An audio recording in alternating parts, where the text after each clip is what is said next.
Okay, so welcome to this speedrunning guide for Dying Light. I'm gonna go through the route and the different techniques to speedrunning this game, how to do it kind of optimally. There are some new strats that has been found in this game since they're like, for example, not in the current world record.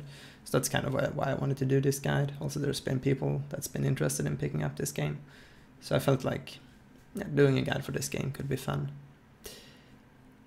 So I'm first gonna talk about some like more technical things, and then I'm gonna get straight into the game and with the route and everything. So yeah, this will probably be kind of a long video because the game in itself, just like speedrun, is about 2 hours, and I will have to go through and explain a lot of things. So expect this to be quite a long guide. It takes quite some time to learn the route for this game, but don't let that like make you feel disencouraged. It's a fun game, and I think once you learn it, it's a fun little run to do. Okay, so let's get into the more technical stuff, the things you need to know about the game before starting to run it.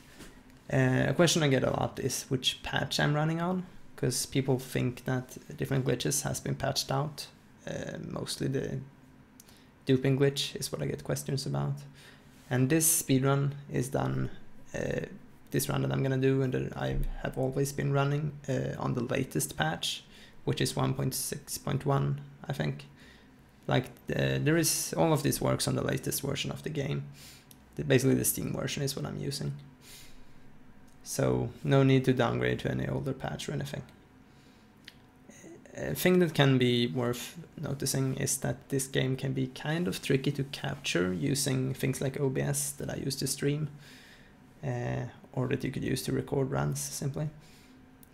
I don't know why, it's because the game is programmed strange or something, but something that I do to make it like work to capture in a good way is that I use something called the Dying Light Manager.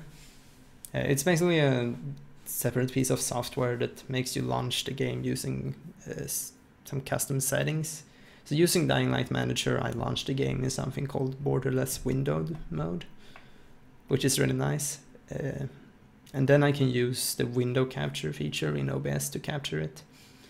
So if you're having issues capturing this game using just a regular game capture or something in OBS, that's definitely something that I recommend.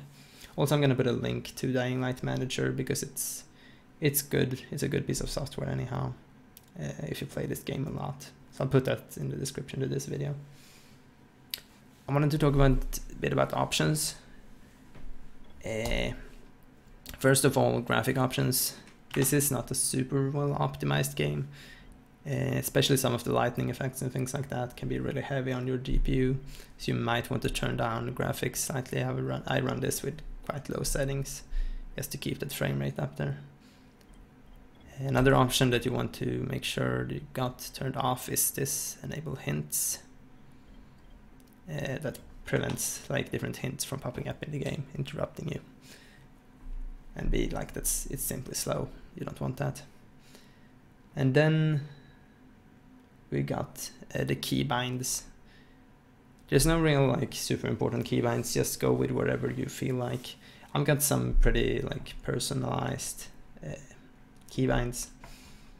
So the thing you see on the keyboard visualizer that I've got on the screen might not like be the exact same keys that work for you. So check with the keybinds, use something that works for you, that you feel comfortable with.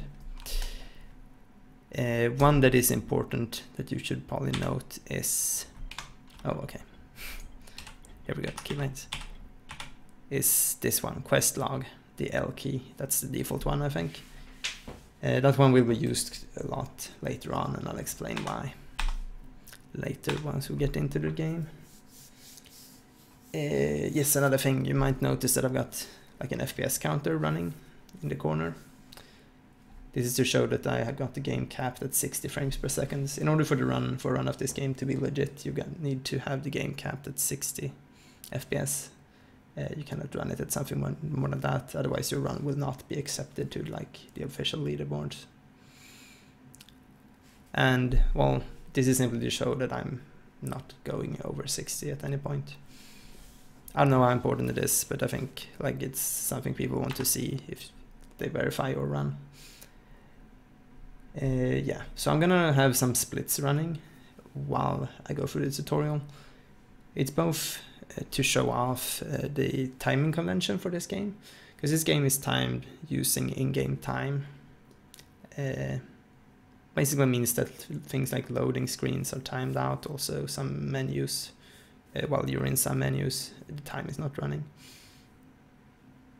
And this is simply to like keep the game competitive, because otherwise the person with the best PC would obviously have the fastest time, because the loads would be so much shorter for that person.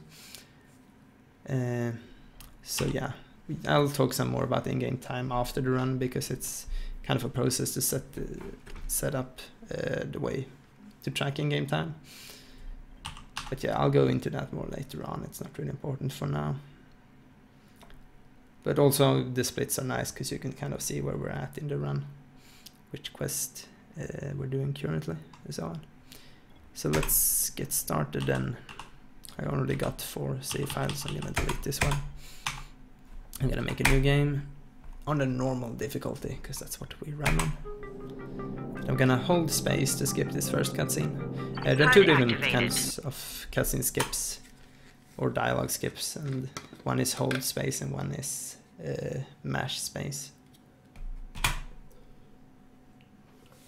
You pinch him. You're scared. First we're gonna sit through this cutscene here.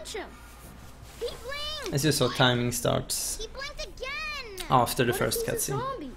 But if you use the system for tracking in-game time, the time will start automatically, because it's made like that.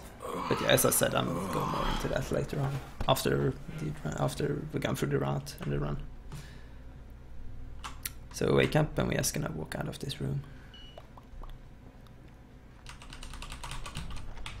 And we run into another cutscene. For 3 days like a dead man that scared children. Off to a great start, 31. Where am I? In paradise, can't you And see? yeah, there's not really Okay, anything to do. joking around. Head to room 190. Just have to wait through this. You're gonna see I'm holding shift here. It's basically worthless. I can't run in any way. I can just walk. It's just because like I'm so used to always holding shift while going around in this game, because I will always want to be sprinting usually. So we're just gonna move up the stairs here and move into this room. Open this door and go talk to Raheem for the first time. So we're gonna interact with this door and then immediately hold space to skip this cutscene. Gonna move out here. Little shit. We're gonna get to the first trick of the game. We want to start this dialogue here, but as we start it, we will not be able to move. So we wanna start this dialogue, and then we're gonna wanna go back the way we came. So we do this by walking up to around here, because that's where the dialogue trigger is. There's a bunch of invisible triggers in this game. It's something that you gotta get used to. Basically, triggers are things that makes other things happen in the, like when you enter these areas, it makes other things happen in the game. It usually progress the objective somehow by like starting a dialogue or something like that. So triggers is something that Dying Light has a lot of, and that you need to learn to work around if you want to speedrun this game. So we want to go up here and hit this trigger, and then we're gonna want to start moving out of here immediately, so that we, like before, we can't move anymore. So this looks like this. Where do you think you're going? The 13th Yeah, floor. I walk up there and I Getting some walk stuff out. for Raheem. So I'm closer to where I want to go. Shit. It's gonna be some dirty work. But we all got to pull our So weight. now we want to go back into the room where we came from. Normally we would take the elevators down to the couple of floors below, but we're gonna do a glitch in order to go out of bounds and go there in a different way. We're gonna climb onto this television here. And we're gonna move forward. Now we're gonna try to get hanging sort of along this ledge. So you want to look down and up very quickly and mash space like that. Now we're kind of stuck inside of the ceiling. And in order to like pop up above the ceiling, we're gonna look down, we're gonna hold the S key, and we're gonna mash space. And by doing all those three things at the same time, hopefully we will clip out of bounds.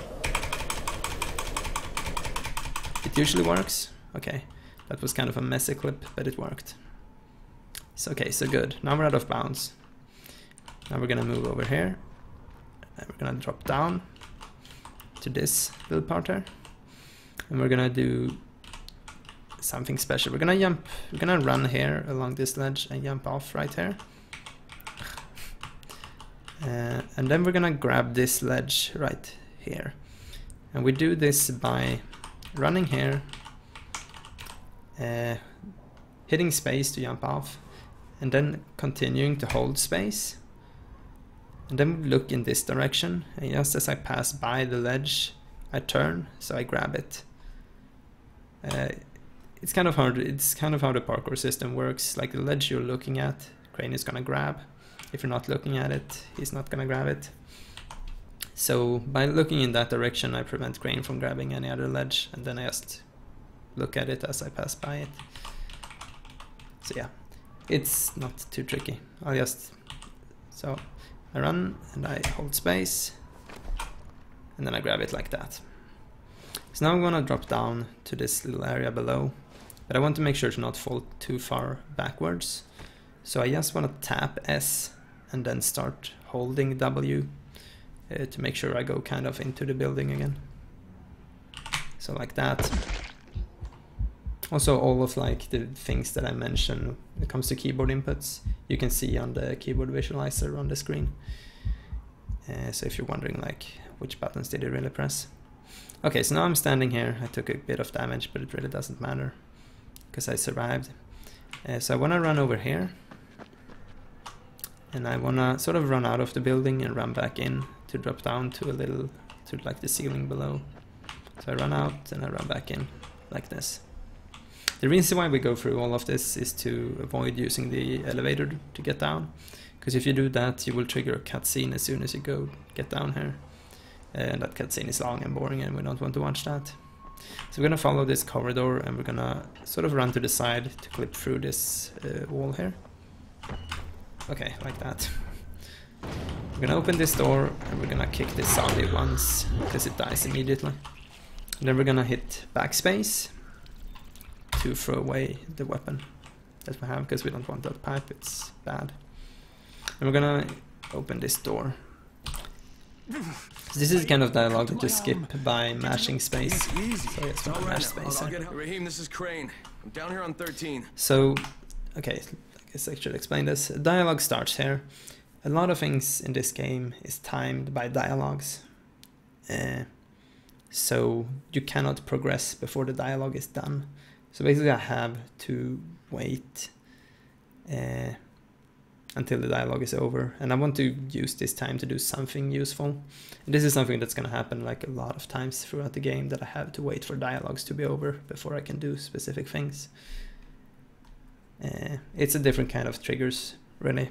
Instead of like an area I have to move into, it's a dialogue that I have to wait until it's over, and that triggers the next event. Listen, this guy of yours So while this one is going on, I'm gonna run into this room and get some duct tape. And I run out to the corridor, get some more duct tape, and I'm gonna open this door. Okay, don't move. I'm sending Lena downstairs. And then I'm gonna run back to this guy. Normally I have to wait a couple of seconds here before I can actually interact with Mark. So once again, interact at the mash space. I'll be right back. And then we're gonna run out here. We're not on a timer anymore for any dialogues, so now we actually have to go fast. So yeah, we run into this bathroom, open this and get some gauze. Run back and into this room. Open this little container, get some more duct tape, because we really like that stuff. Open the refrigerator, get the alcohol. That's everything I'm gonna find. Okay, so we're gonna run back to Mark. And we're gonna stand in a way that will look at Mark, so we can immediately interact with him when we get out of the menu. And now I wanna hit the I key, then I wanna hit the E key, and then enter. So I enter. And what this is gonna do is I can hit I and E just to show. This takes us to the blueprint menu where we're supposed to craft a medkit. By hitting enter here, I will start crafting it. When you craft items in this game, there's like a bar filling up. You don't have to wait until that bar is filled up. The item is immediately added to your inventory as soon as you hit enter. So we can simply hit enter and then immediately escape to just exit this like that. And we still got created a medkit just as if we would have waited for the entire bar to fill up. And then we can immediately, because we stood here looking at Mark, we can immediately just hit F to use it. And then we hold space to skip this little cutscene. So here we run into another trigger. We're gonna run out and into this corridor to start this little dialogue. Then we run back to get some more stuff that we might need. There's some metal parts in this container here. Then we run into the room where we got the gauze. Get some more duct tape. Really like that duct tape. And we use the elevator to go back up. Sometimes you have to wait here for the dialogue to be over before you can interact with the elevator. I'm gonna run back to talk to Raheem some more. Okay, so when you open doors, you want to be sprinting, because that's gonna give you that animation, which is faster than the animation you would get if you were walking when going through a door. Something I should explain. After you skip dialogues and things like that, you can actually move even though you can't see anything on the screen. So there's like a fading effect going on. You can actually move while you're in that effect. And if you kind of learn how you're positioned after different cutscenes, you can start moving in the correct direction and do certain things while the fading effect is still on screen and you can't really see anything. So for example, after this dialogue skip that we're going to do here, you can start the next dialogue with Raheem before you can even see anything on the screen. But it's kind of an advanced technique, you don't have to pay too much attention to it. So I'm going to interact with this and skip this. So here I could move over to Raheem before I could even see anything. But yeah, so I go and talk to him. And I mash space to skip the dialogue. Call me when you've changed. Then we're going to run over and get some clothes. I run into this room and go to the stash. I'm gonna get some fresh clothes. Kind of the same thing here. We don't have to wait for the bar, but instead of hitting escape, we're gonna hit Q to switch back to the storage as we start getting our clothes on. So like that. Now we're in the storage. Okay, so now we're gonna start using the duping glitch to duplicate these items, because we want about 2,000 of all of these. So as you see, we got 4 duct tape and we got 1 metal parts and 1 medkit. The duping glitch works by writing a value from a stack of items onto another stack of items as you move them between your inventory and your storage. Well, practically how this works is by we're gonna move 1 duct tape over to storage. Easiest way of moving one thing over is just double tap space like that. Then we got 1 and we got 3 here. And now we're gonna position our cursor in a very specific way. We wanna have it at like the bottom half of this selection here. And by having it over the duct tape with the value 3 is the value that we're gonna write to something else. Okay, so then we're gonna exit the stash, not moving our mouse in any way whatsoever. We're gonna go back into the stash and we're gonna hit both mouse buttons with a very specific timing. So we go into the stash, hit both mouse buttons. Okay, so you got this little window, this store duct tape thing on screen now. But if I use the WASD keys, I can still move around the selection. This means that we did the glitch correctly. Okay, so now we're gonna move to the duct tape in the storage and we're gonna hit the C key to withdraw all of them. And this is gonna fool the game that there are 3 duct tape to withdraw. So suddenly we have 6 of them. So that's how the duping works. So we wrote the value 3 onto the things in the storage and at the same time moved it back to our inventory. So once again, I double tap space to move another duct tape over, and I exit. Then I do the same thing, go into the stash, hit both mouse buttons to bring this selection up. So now then I hit the WASD key, I actually can't move the selection around. This means that I had the wrong timing, so I have to do it again. So now I got it correctly. So now I just move to the side using D, and I hit C again, and suddenly we have 10 of these. Then I can just keep on doing this until I've got a lot of duct tape. So double hit space, get one over, do the glitch. It's a specific timing you have to have, and then just move over, hit C to withdraw all of them. I was gonna continue doing this until you kind of get your mind into this, and then it's not that tricky at all. Sometimes things like this happens and it fails. Then you just have to move everything over and continue. It's not really a big deal.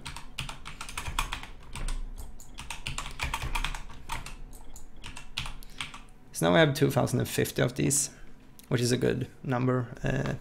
We don't really need all of this duct tape, it's completely worthless, but we need the value 2050 to write that onto other things later on. What we do need, however, is a bunch of metal parts and medkits. So we're gonna move these items to the stash. We're gonna do the exact same thing, but this time writing the value onto these things. So basically exactly the same way that we did it before, and suddenly we got 1050 of these. So now that we got all of these items, we can just exit and continue. So now we're gonna run up to the roof, to the training area. We're gonna meet Raheem.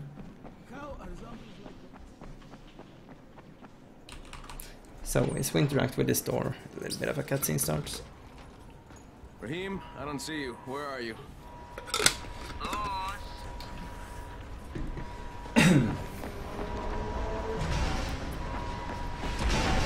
Okay. So we're gonna jump on this vent and then grab this. We jump on the vent to make this animation a bit shorter. So you might remember that we disable the hints. However, this one specific hint here you cannot skip. For whatever reason, it doesn't count. This one, even if you disable it. So we're gonna get on this box and up here. And the fastest way to get on this crane is to jump from this ledge right here to this and then run up. I'm having some issues with that, so I started to just go this way instead, which is slower, but it's way more consistent. And then just run along the crane to the other side.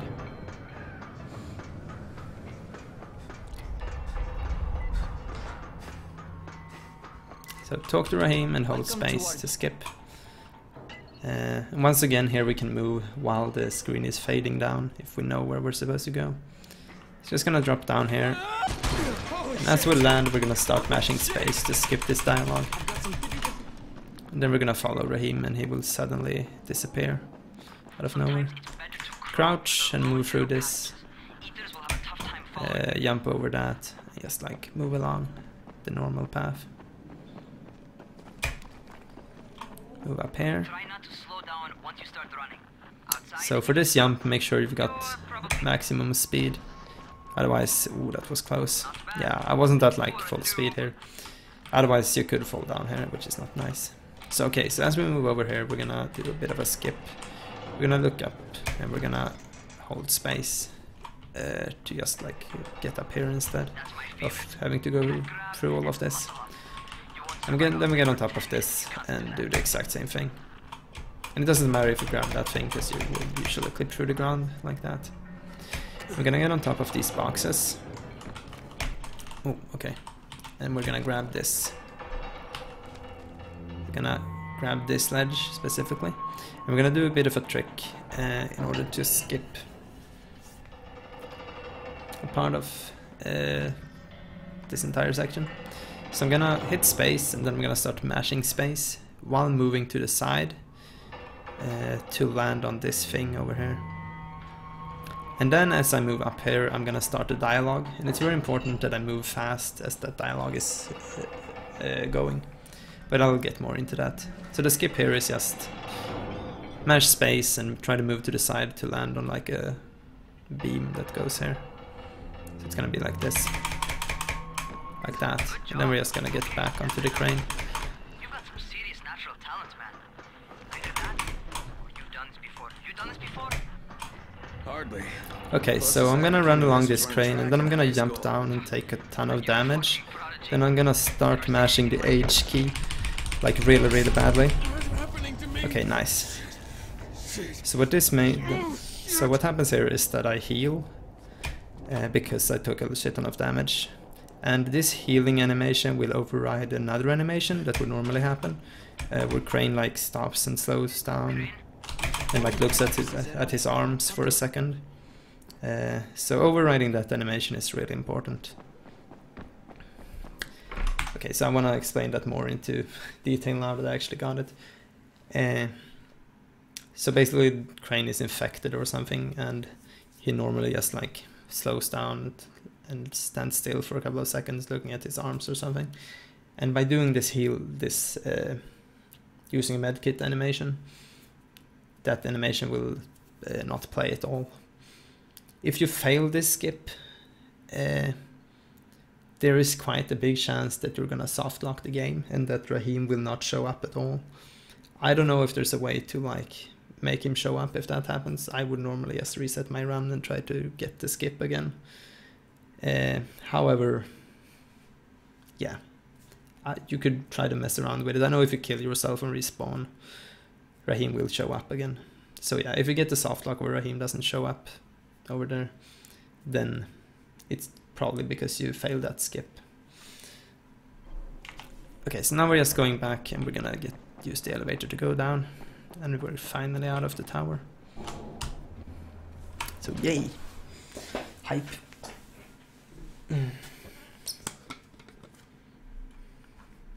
Something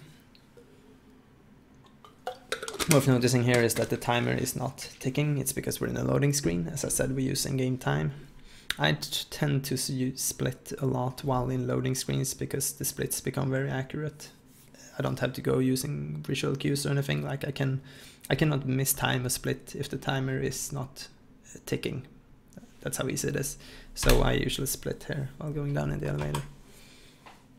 I will not mention like when I split later on, but it's just something to notice. Okay, so we run and talk to the quartermaster. Just smash through this. Can turn around if we have time, and this menu is gonna pop up.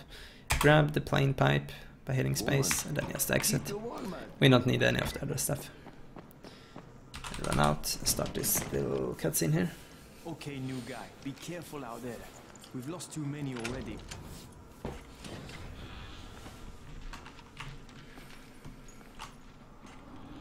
So now we're gonna get some serum too, because we're apparently deceased or something.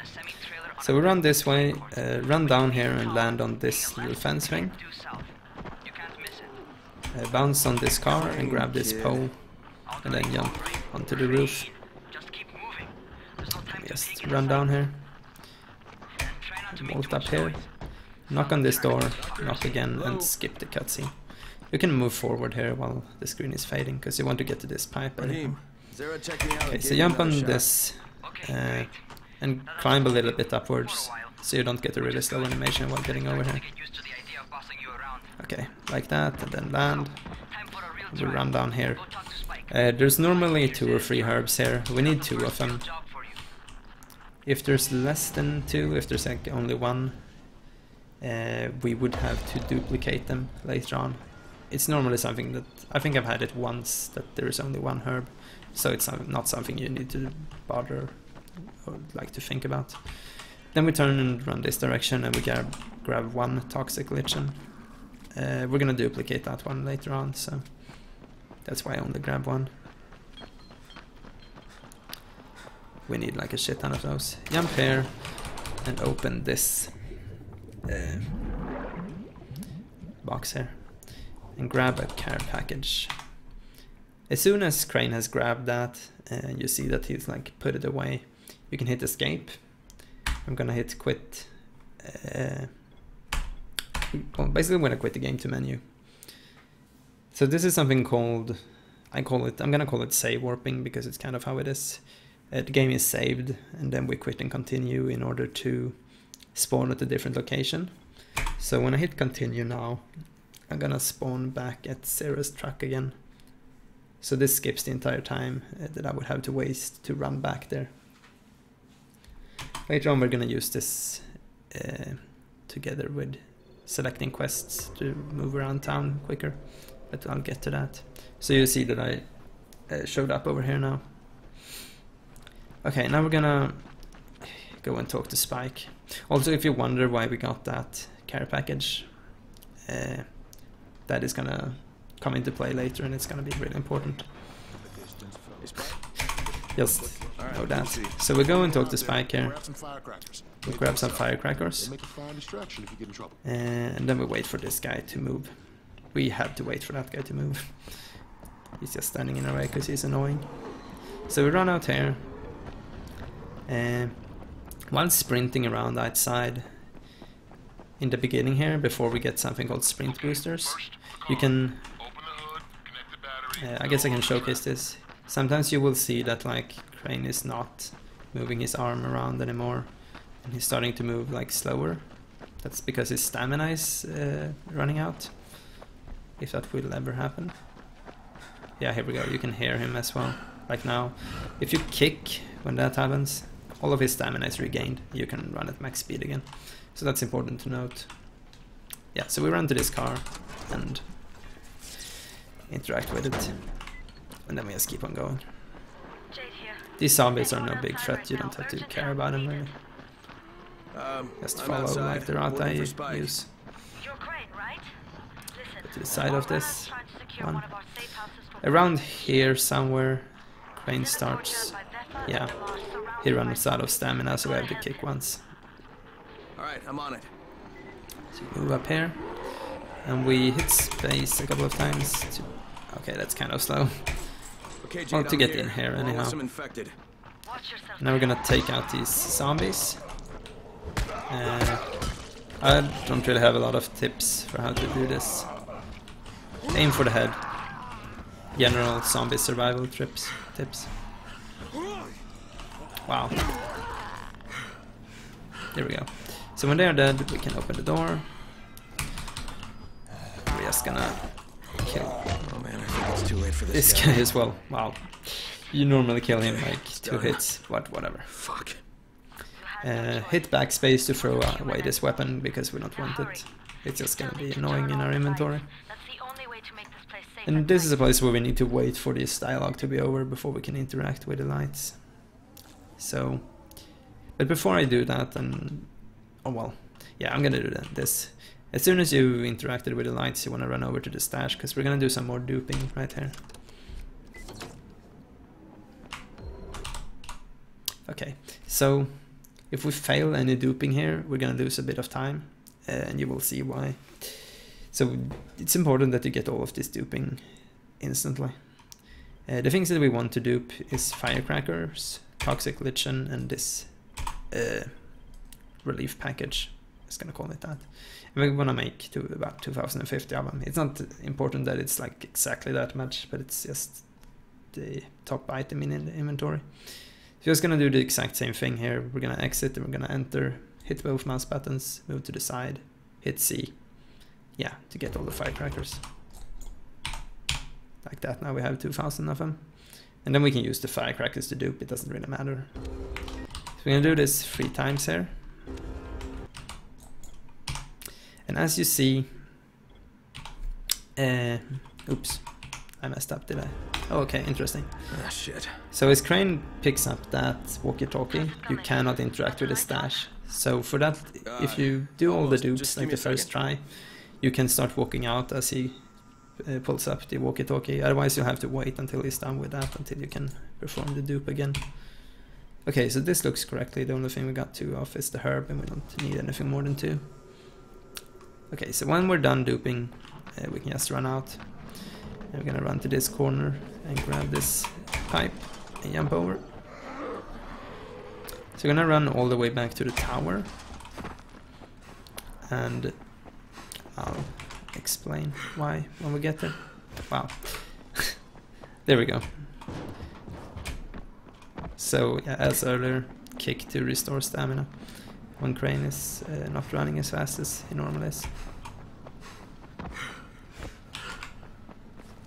You cannot kick in safe zones like here. You wanna jump from... if you jump like from the top of this thing while moving fast, you can get a fast animation while climbing up here. It's not super important. Okay, so we're gonna run up and talk to the quartermaster. So the reason why we do this, you're gonna notice that as we talk to him, we got a shit ton of experience. So what basically happens here is that we return 2050 different relief packages to the quartermaster, and for each one of those that we give him, we get a bit of survival experience. So by returning all like this many of these packages to him, we get a shit ton of experience. Like, I don't know if that's, I think that's the max. We get like millions of or something. And this makes us max level in Survivor immediately, like this early on in the game, which is obviously super good. So as we talk to him, we're gonna go into this menu. And yeah, I guess there's something I could explain about menuing in this game. So look at how the timing is going now. If I would go into the skills menu by hitting U, you realize that the time is still running. If I instead go into the quest menu by hitting the L key, you see that the timing actually stops. So the in-game time is not running if I go into the quest menu. If I then from here go into the skills menu, the time doesn't start again. So as soon as I want to go into any menu of the game, even if it's inventory, blueprints, skills, whatever, I should always go there by using the L key. So I started quests and then I like click or whatever to whatever I want to go to. And this will give me the lowest in-game time, even though it might be slower like for real time. So yeah, as I have spoken to the quartermaster, or I haven't really, I just gave him all of those things. I don't talk to him after that. I just hit L and then I go to skills, because we're gonna get some perks here in the skill tree. So basically just get the things that I get. It's not really anything more than that. Do I need that one?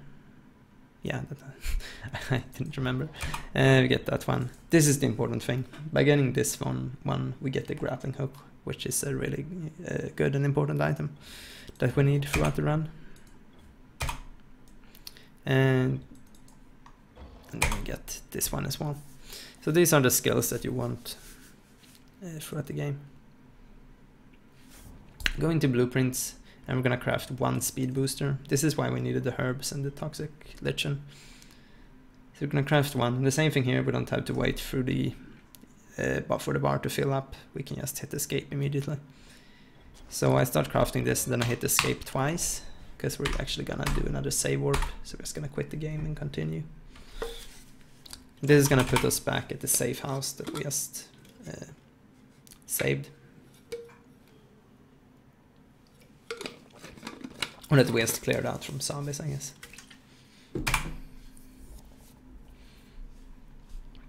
So as we get here, I'm gonna run back in, because in this stash is the grappling hook that we retrieved.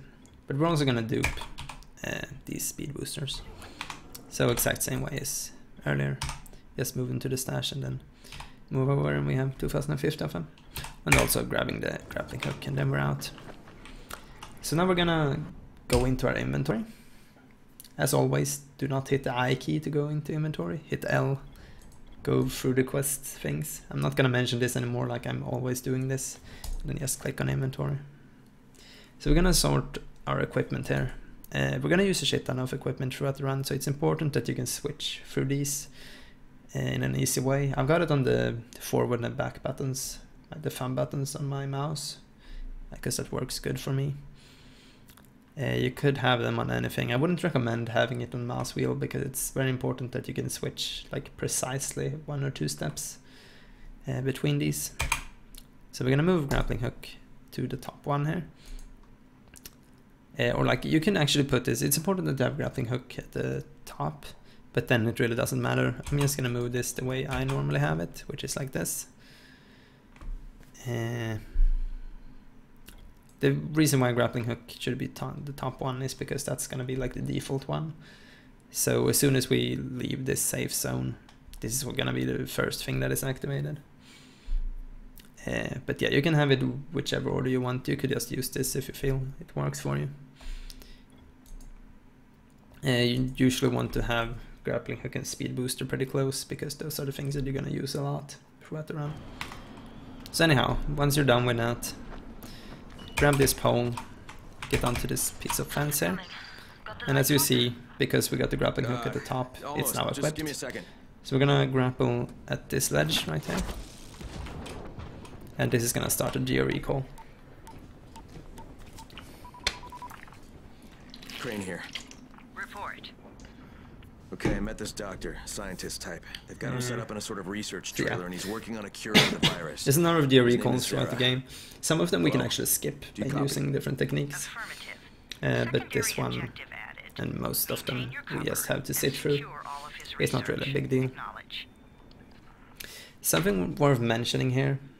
You do realize how basically all of my HUD is actually gone. Certain pieces of equipment you can actually use even though you are in things like safe zones or like in geo-recall. And that basically that one piece of equipment that you can use is sprint boosters. So I still need to know that even though I cannot see it, I got the grappling hook equipped. And I know that I could move 1 step down in my equipment to go to the sprint boosters and use that one. So you always want to keep in mind which piece of equipment you've got active, because when you're in safe zones and you want to use, for example, a sprint booster to run fast, then you need to you need to know how you switch to that one from the equipment that you currently got active. Your stolen file still takes top priority though, right? We're gonna wait through this geo-recall. We find it unlikely that a single researcher working out Like I will go into more of this later on. I guess I didn't mention, but the reason why we craft sprint boosters is because they make you run really fast, which is obviously good because we want to go fast. So yeah, use the grappling hook to get down here as well. We need to wait for this dialogue, so we can just like heal. We can use one of those sprint boosters, like that. And we can also throw away some firecrackers. So we're gonna throw some firecrackers to attract these zombies. They're all around the car, Spike.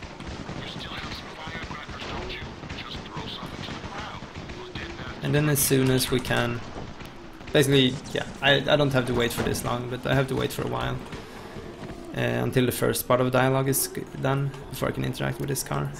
And then I'm gonna throw another one here, and I'm gonna run and interact with this car as well. Done with the car, Spike. Okay, so now we run over here. We use the grapple to get on top of this building. Spike, these freaks are everywhere. If I need to use a trap, how do I activate it? And we get up here. It's quite a contraption you got here. Okay, it's an important thing to note here. You heard that Crane said the line. Quite a contraption you got here. Very important line.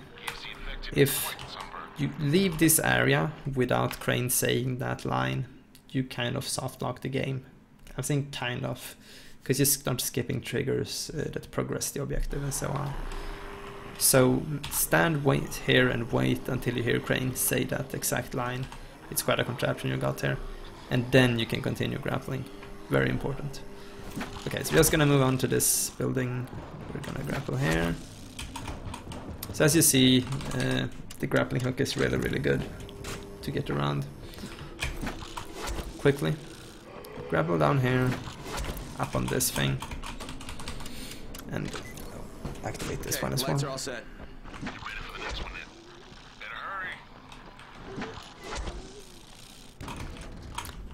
This one as well. So my sprint booster has already run out because I've been very slow. Fuck, Spike, the whole goddamn Normally district went down. What the hell's going this on? wouldn't happen. Normally it would run out later. But this gives me an opportunity to showcase something that I think everyone should learn. So you should always like replenish your sprint booster as soon as it runs out. But I'm gonna showcase something that I call drink cancelling. So you see this drinking animation? Yeah. It takes quite some time, and while Crane is drinking he also moves slower. So he moves quite slow, and then you see he starts moving faster as he's done drinking. The actual boost kicks in before the animation is done. So while replenishing, while drinking sprint boosters, you can hit the drink key, switch back to the grappling hook, and you can use the grappling hook as the drinking animation is going on. And you know that the actual sprint boost has kicked in because you can see the icon to the right of the health bar. So as soon as you see that icon to the right of the health bar, you can... Oh, please. You can use the grappling hook to cancel the animation. So it looks something like this. You can see that the entire animation didn't play. I'll show it again later. Yeah, so anyhow, you wanna move over here. And we're gonna interact with this door. There's a building here covered in quarantine tape. You know what it is? I sure do. And then we're gonna move out here and aim right here. So it will make sense what we do here. Basically we pick up a quest called Stuffed Turtle that is gonna be really useful. As we're here ground zero, we can move out of here. You will see a little pop-up at the screen that you discovered a new quarantine zone. Oh, right. Because we went slow.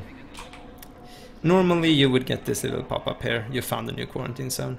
It's not a big deal why it didn't work for me now, but yeah. As you see that, you're gonna see that the quest Stuffed Turtle is here as well. And that's a good thing. So yeah, you wait at this spot until you see that pop up, and then you just grapple away. It has to do with like dialogues overriding each other, why I didn't get it now. So now I can showcase drink cancelling again. So I drink, and as soon as I see I drink and I switch back to grappling hook. And as soon as I see the little icon to the right of the health bar, I use the grappling hook just to cancel the animation. Like that. So it's a really short animation, instead of being long and annoying. Okay, so I'm not gonna mention that anymore. It's just something I do like every time I use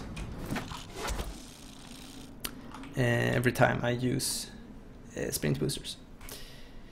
Okay, so another piece of movement tech that's good to know about is that, oops, when you grapple, you can cancel your grapples early, which is really important.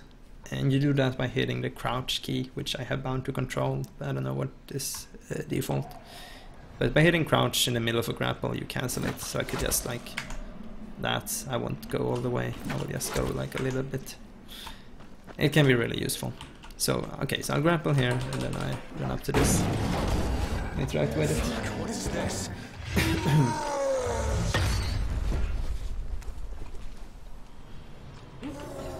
Then I'll grapple to get in here. I crouch to get through, and I turn on the flashlight because it's hard to see otherwise. So interact with this, smash space. Yeah, just go along basically. Now the electricity is back on. Crouch, go through. I like to grapple out here to make sure I'm not hit by that guy. And then we just get over the fence. We run out here. Some of these grapples might seem a bit arbitrary, and it's because they kind of are. Like, I just try to go somewhat in the correct direction. So here we see more sprint boosters and the drink cancelling.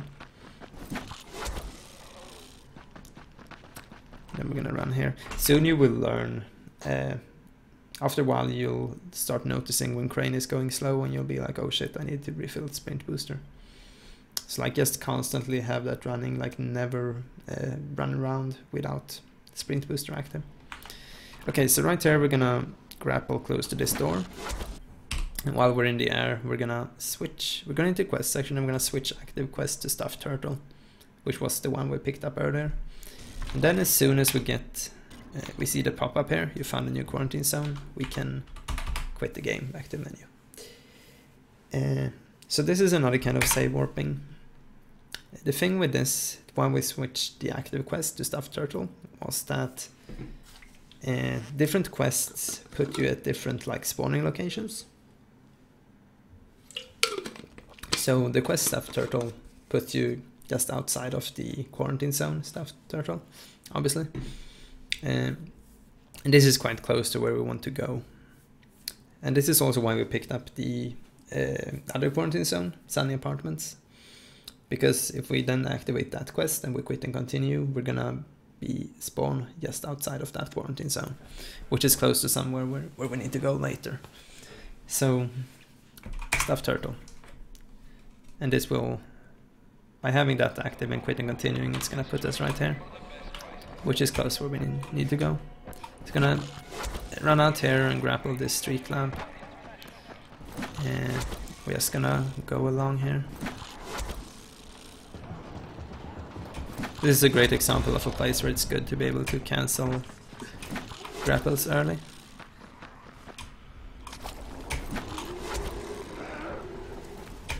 Get over here and grapple into the safe zone. Interact with the door and hold space to skip the cutscene. And then we're gonna sleep until the morning. Okay, run out and we're gonna make our way back to...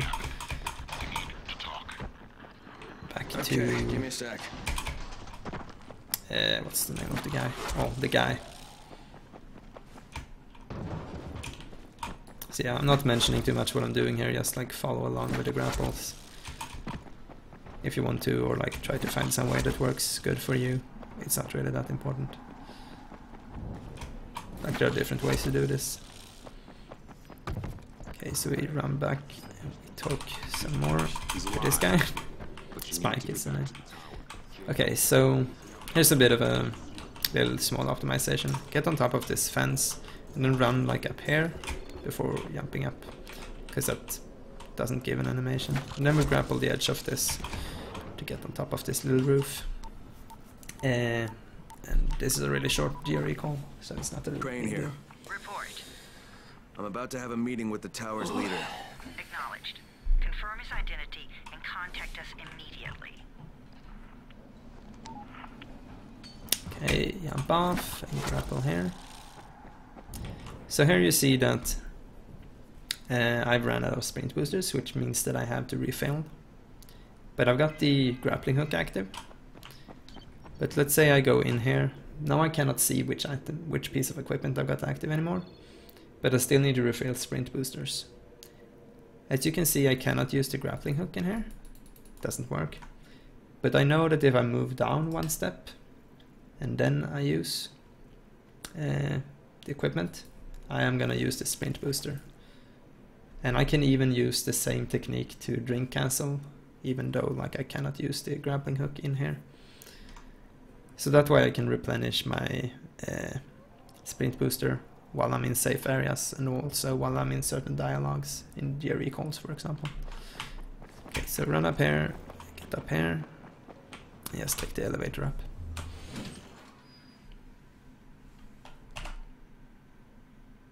Oh, I skipped a bunch of splits, whatever. This is where I split for first assignment anyhow. Okay, so the name, so this one is called Shopping and Mother's Day. So we're gonna go shopping here just as we go up. So we're gonna run in here and we're gonna sell a number of speed boosters. We don't need, or sprint boosters I call them, speed boosters, whatever, it's the same thing. We don't need 2,000 of these, we hardly need like 100, 200. So I can easily sell like maybe 1,300 of them, something like that. Yeah, that gives us a good bit of money. And then we go back here and then we buy some good weapons. All of the top weapons are usually like really good. You can see the damage on these things, it's really high. I like the premium katana, so I'm gonna buy that. We're gonna get one melee weapon and we're gonna get one rifle. So there's always melee weapons here. I'm gonna get the katana because I like that one. You could basically get all of these. Like these starts being kind of meh, but these are good. And then we're gonna get the rifle. It's random which kind of weapons are in the shop. There is not a 100% chance that there is a rifle. You want either the police rifle or the military rifle. It is possible to go with a pistol. I never do it. I would basically reset the run if there was only pistol. However, you get the second chance. If there is no rifle here, just buy the melee weapon and then just get out. This time there is a police rifle, so I'm gonna buy that. I'm also gonna buy all of the rifle ammo by hitting C, buy all. But yeah, you get another chance. If there is not a rifle here, like the run doesn't have to be over. There is a second chance where you can buy it, and I'll try to point that out. When you're done shopping, we're gonna run over here. I'm gonna interact with this door. We're gonna hold space to skip. And then after we are done holding space, we're gonna mash it to skip talking to Lena here. This gives us the quest Mother's Day that we will use for save warping later on. And now we go back down again.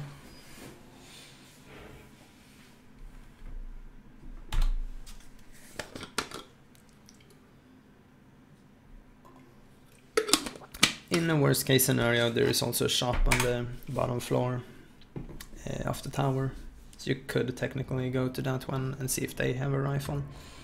But there is a better way to go about it. So we're gonna run out and we're gonna use the grapple to get on top of this roof right there. Because we don't need a rifle for this mission, so we can go through this only having a melee weapon. Like that's not a problem at all. It's later on that we're gonna need it. The other likely suspect is this warlord, basically, local guy, calls himself Rise. He's hoarding antizin and then gouging the hell out of anybody who wants to buy some. I'm on a mission to get antizin from the airdrop. If I don't succeed, they'll have to come up with something else. So now you see that the sprint boost has run out. Because I know that I'm on the grappling hook, I can use it even though I'm in a gear recall. As soon as you see the little save symbol right here, as soon as you see it starting to move or anything, you can just quit and continue. And this again, we still have Stuffed Turtle as the active quest, so this will just put us at the spawning location for that one quest.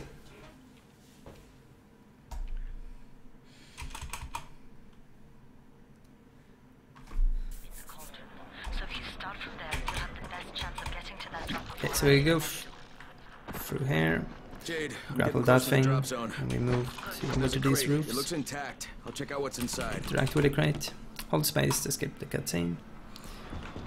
Then we're gonna use a number of grapples here. Ooh, okay. Yeah.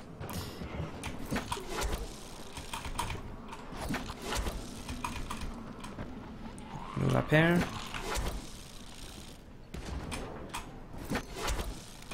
Okay, good. Here we get the flag. We're gonna get a number of flags throughout the run. This gives us agility XP. I wanna level up our agility because it's fast. So go down here and we slaughter these guys because our weapon is really OP. And we go into this crate. We grab one grenade. It's really important that you get one grenade here because we need that one for later on.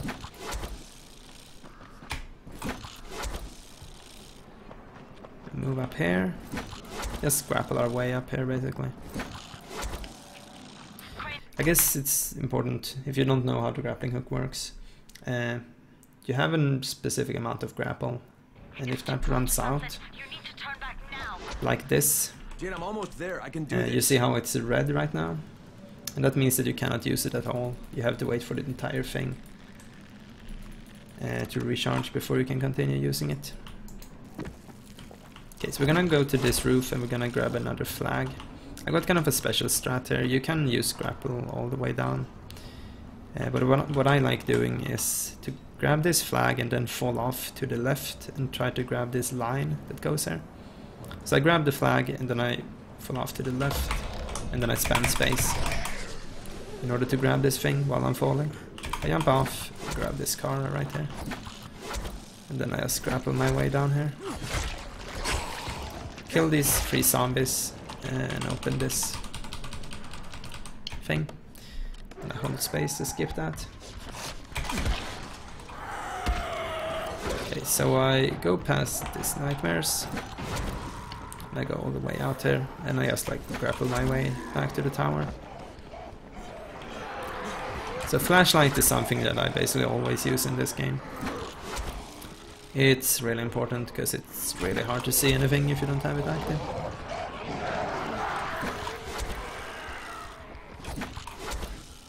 At points like this it really doesn't matter that I run out of grapple because I'm at the tower anyhow.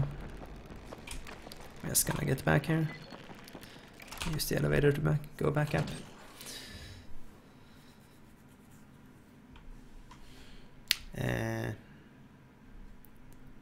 This is the second chance that we got at buying a rifle. So if there wasn't one the first time around, you can just run into the shop again and be like, hey, you got any now? Now I only got a gun, so it was a good thing that I had one the first time. But yeah, normally you wouldn't do that, you would just like run around here. Refill sprint booster. Skip that cutscene. Okay. As soon as that is skipped, we go into the quest menu. Make sure that this is correct. Buy Antizin from Rise, that's the next quest. Because we're done with airdrop now. Don't look at where I'm splitting. I normally split at different times. It's just that I'm kind of doing it like this now. So now we mark Sunny Apartments as the active quests, and then we save them.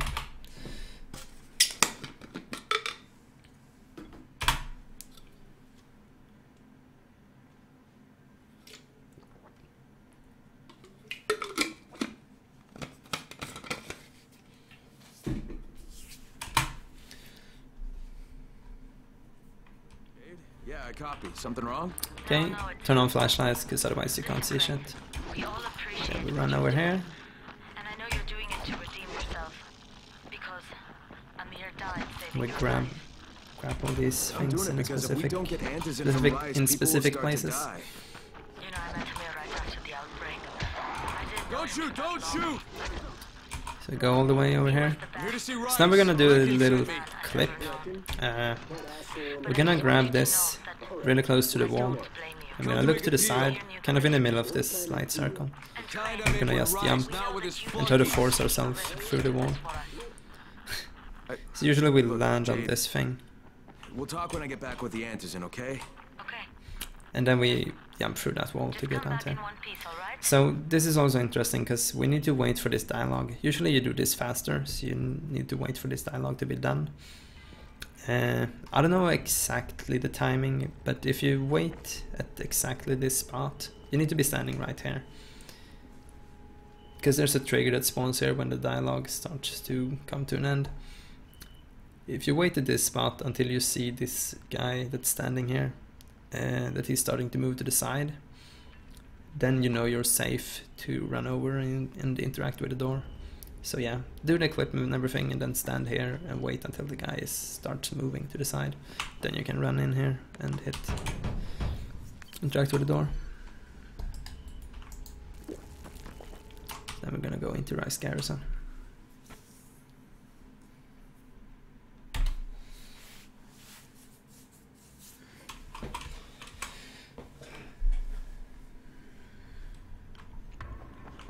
And I run over here, Crane. go to cutting, That's between you and Rice. I know better than to speak. and get back out. So this is a really evil split coming up here. the first radio tower. It's the reason why it's so annoying is because it's during the night. So we're just gonna run out here. I'll explain more about that soon-ish. We're gonna get on top of this train cart because we're gonna have another GRE call. Okay, so the reason why it's so annoying during the night is because the nightmares are out. These volatiles, I think they're called as well, are like basically an overpowered version of zombies. They are super annoying. They are really hard to deal with, and they can really screw your run over. And they're only out during the night, so that's why this mission becomes kind of hard. So you want to try to avoid them as much as you can. Great. Crane out. This one right here. Usually you can just like grapple away from them, but during this mission they can get kind of annoying. Wow. So we're gonna grapple the way up here. Get on top of this tower. Get another flag here, and then grapple onto this box to get down. And on top of this building. And then on top of this little thing. And there's another flag here. We're gonna grapple on that and cancel that and just like go to this roof. Gonna get on top of this building to get another flag. This is kind of a detour, but getting all of these flags gives us a shit ton of agility experience. So run out and then fall on these soft things so we don't die. And then we're gonna move over to the actual radio tower. Ooh, this is bad. So whenever you run into nightmares like this, kill them. Like this one as well. I'm just gonna kill this guy as well. Because you don't want to deal with these. Trust me. And I'm gonna throw some firecrackers over there. And then I'm gonna interact with this.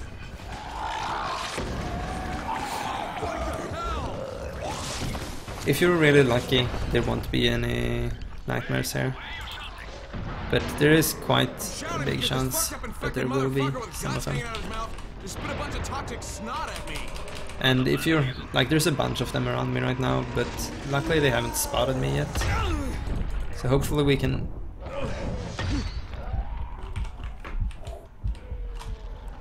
prevent that from happening.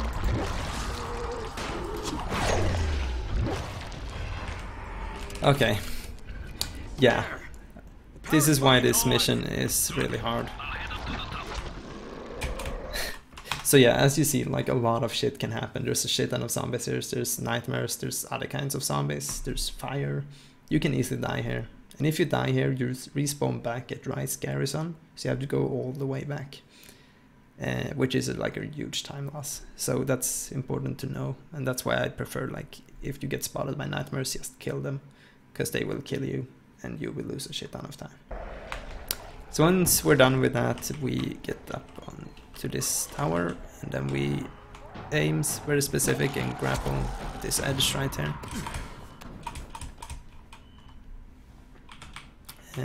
And then we grapple this edge right here. And we run around and we interact with this thing to open it up. Oh, there's nothing there. So now we're on a timer again until this dialogue is over. But I'm gonna get to the top because there's another flag up here that I want.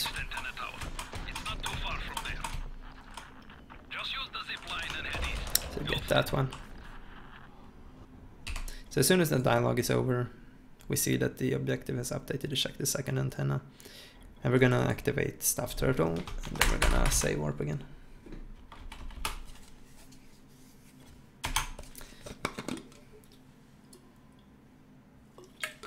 The second antenna is not at all less annoying, it's just the first one basically.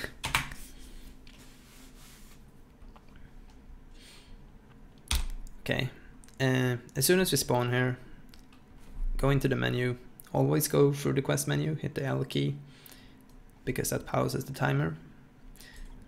And I'm gonna upgrade some skills, because now we're quite a high agility level. So I'm gonna get this, Just get what I'm getting here, it's not really important. Never get slide. Slide will screw you over if you try to cancel grapples using crouch. Important to know. And then get this. We're also gonna get power, this one.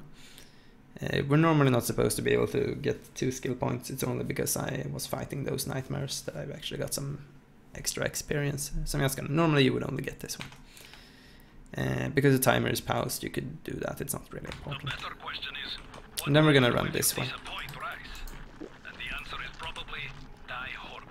Good point, good to refill with some health and stuff as well. And we're gonna get up on this rock right here. The fence is electrified. And then there's only like one place where we can grapple, which is right here. It's gonna mash space to get them. Okay. Let's do that again. Wow, sometimes you can get kind of screwed over. So let's... because the game doesn't want to cooperate. So grapple here. Here we go. So get up on these things. I sure hope this fucking climb And is then worth it. up on this. This skips most of the climb up the tower. And then we interact with this one. And this Turn thing's that still on. intact. Let's see if it was And then worth once it. we're done with this, we have to Kareem, wait second for the transmitter's dialogue up and running. to Is be it over. working? Kareem, do you hear me? Loud and clear. Nice job. You know the way back, right? Right. So after Crane says right, you see the little save symbol as well. We're supposed to get payment from Rice. So we say warp back to Sunny Apartments.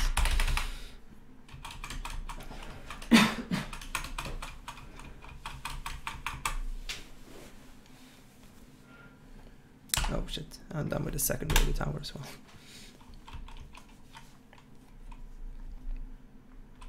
The antennas. Brecken told me. And then we run back to Rice Garrison. Good job, man. This helps everybody, but especially Dr. Zeta and Dr. Camden. They can hear each other without static for the first time since, well, ever. See you back at the tower.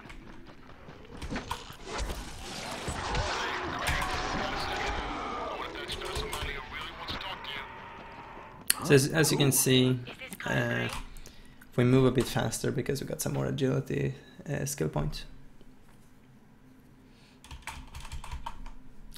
As we get in here, we're gonna talk to Rice, who is to our right.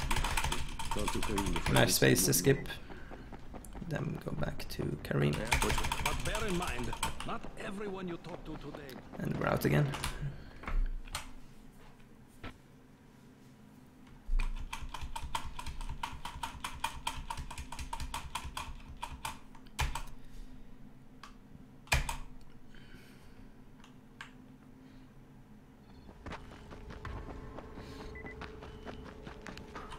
Okay, so now we're gonna grapple on top of this bus, and then on top of these rocks, top of this little bus here. Wow, okay. We want to land on top of it. And then this sign to get onto this little train wagon, I guess it is. Because this is not Jerry call. Crane here. Report. There's no reason to skip it. Another Or like- job for Rice. As far as I know, you can't This skip one's it. It's pretty not that dirty. long He's either, forcing so me to it's collect really- the money he's extorting from a nearby village. It wouldn't really be important Just do what he if it asks. was possible. Stay close to him. Remember what's at stake. Yeah, Crane out. I grapple over to these rocks. And then we're gonna... oops. Grapple to this car. And all the way up here. Kareem, I'm by the wheel station. Talk you long enough. And we're gonna go in and talk to Jafar. Just mash space to So I skip just that. threatened to break an old man's legs. And then we move into this room. So you remember that grenade that we got earlier? And right now we're gonna dupe that, so get about 2,000 of the grenades, which is great. You collected tribute So just exactly the same way as from the always. fishermen. Also, I'm gonna now put that into my inventory. So this is the order I like to have things. You can have it whatever really. It doesn't really matter. Sometimes the game likes to move, like for example some firecrackers to like a separate spot like this. So I got 2043 of them here and I got 4 of them here. This is just annoying, so because it doesn't lose me any time, I usually just drop some like extra ones. So here I sleep because I want it to be morning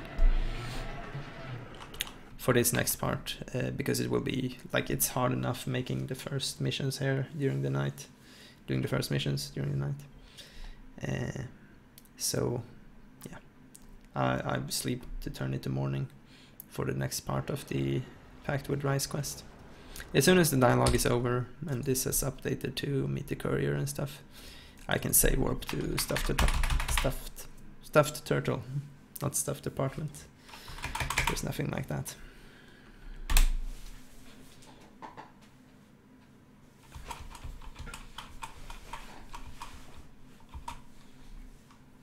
I'm running errands for Rise. So once again, we grapple this street lamp. Hopefully. Sometimes you land on the inside of the fence. You can just climb over it. It doesn't really matter. I'm doing the best I can out here, Brecken.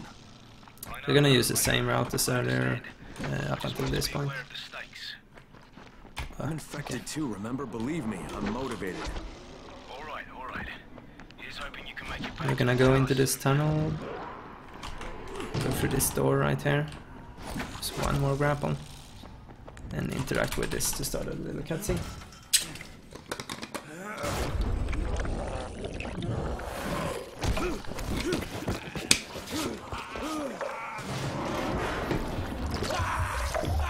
This is a bomber. Bombers suck. I just saw something I've never seen before. This huge. They are gonna fuck up your runs. Exploded. That's how it works. So let's keep on grappling here. Down to the fisherman's village. Kidding me? Keep your distance and you'll be fine. But what about the courier? Was he there? No, I didn't see anybody, just fucking zombies. Alright. You'll have to go to the village directly, I suppose. So as soon as we get here, we're gonna start clearing out zombies. Okay, Kareem, I'm outside the village, but there's We're gonna shoot the bombers, because that's an effective way to deal with them. I can't see shit. Protection. Do some protecting. Yeah, where is it? There we go. Okay, as soon as it says do some protecting, we can close this gate. Gotta get that gate closed before more. So yeah, I need to pause for this. So as soon as it says you want to clear out as many as you can before he says do some protecting, but just as he says that, you want to close the gate immediately, because otherwise some of those running ones will get inside and you have to deal with those as well. So as you saw here, one of the runners got inside, so I had to deal with it. Optimally, you would want to close the gate before that happens. Get inside. And then you just clear out the rest, and you grapple up to this balcony, because we're gonna interact with this door right there. Hey, anybody in there? Look, I got light. That isn't. I'll leave you to it. Sounds like you have bigger problems than money. Okay, so once again, we're gonna be on a timer here for this dialogue to be over. I hate myself now, but So it doesn't matter if we make some mistakes and stuff. Hatred fades eventually. Just one pickup to go. At the ferry station on the old pier. There's a ferry. That was until the Navy So we're just gonna go grapple between these rocks here to get to the other side of the bay. Are there any boats left? Yes, but any boat that tries to leave the bay So yeah, gets blown right we out cannot the talk to this guy before the dialogue is over, Pick up basically. for Rise. Back already? We just paid off you bloodsuckers. You're still doing it, aren't you? And then we take this Okay, back. Kareem, I made the collection at the ferry station, and I'm pretty sure I'm going to hell. Okay, so what I'm doing now is, once again, your prize. we need to wait for the dialogue to be over before we can continue. A good way to know exactly when the dialogue is done is to look at this guy, because as soon as you see the text Neil, and that you can actually talk to him, pop up, that means that the dialogue is over. So as soon as that text and the prompt pops up, you can quit. and continue. Because we're actually gonna go back to Stuffed Turtle once more. This is probably the one place that we save warp to the most throughout the run. I copy. What's wrong? We're gonna run this way again. Over to this Kareem, gas I think station. I found your lost patrol. Something ripped them limb from limb. Search the bodies. Look for some blueprint. And we're gonna search this one body right there. Yeah, wait a sec. It has the envelope. Okay, I got it. As soon as we get that, we shoot this guy in the head. You're going to be a hero around here. Okay, yeah. As it says, you're going to be a hero around there. The objective updates to get payment from Rice, and we're save warping to Sunny Apartments again to meet Rice one more time. Oops. Hope that wasn't too loud.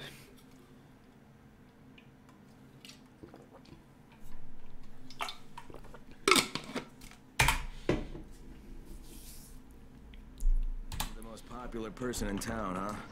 No, but he is the most feared. You know the So one more time, we go back to Rice. feared and loved, if one cannot be both. Machiavelli. Correct. Smart fellow, that one.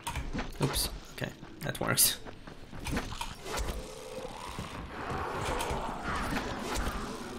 So one very useful. Okay, we talked to Kareem and then we talked to Rice. One very useful agility upgrade that we got was the one that allows us to kind of boost off zombies. Ah, shit. Okay, so important part coming up now. We're not gonna grapple onto the train cart, but we're gonna grapple to the side here. Because we're actually gonna do a dialogue cancel. And there's a geo-recall happening, and it's triggered by standing on top of this thing. But what we're gonna do is basically kill ourselves just as we start this call. And we're gonna do, this is why we got all of those grenades. I mean, we're gonna use them for enemies as well, but this is why we need them right now. So I'm gonna equip grenades, and I'm gonna throw one right here, and then I'm gonna jump right next to it and trigger this call. So that will work. It might seem that like I just killed myself here, but you can hear that Crane starts talking Crane here. to the GRE Report. in the dev screen. And then you just smash space to continue. And we're gonna end up at this location. Asshole. When all the dialogue is done, we can hit L. And you're gonna see that the objective is supply survivors in tower. Because we have already contacted GRE, even though we skipped most of the call. We're gonna select Mother's Day as the active quest. And then we're gonna quit and continue.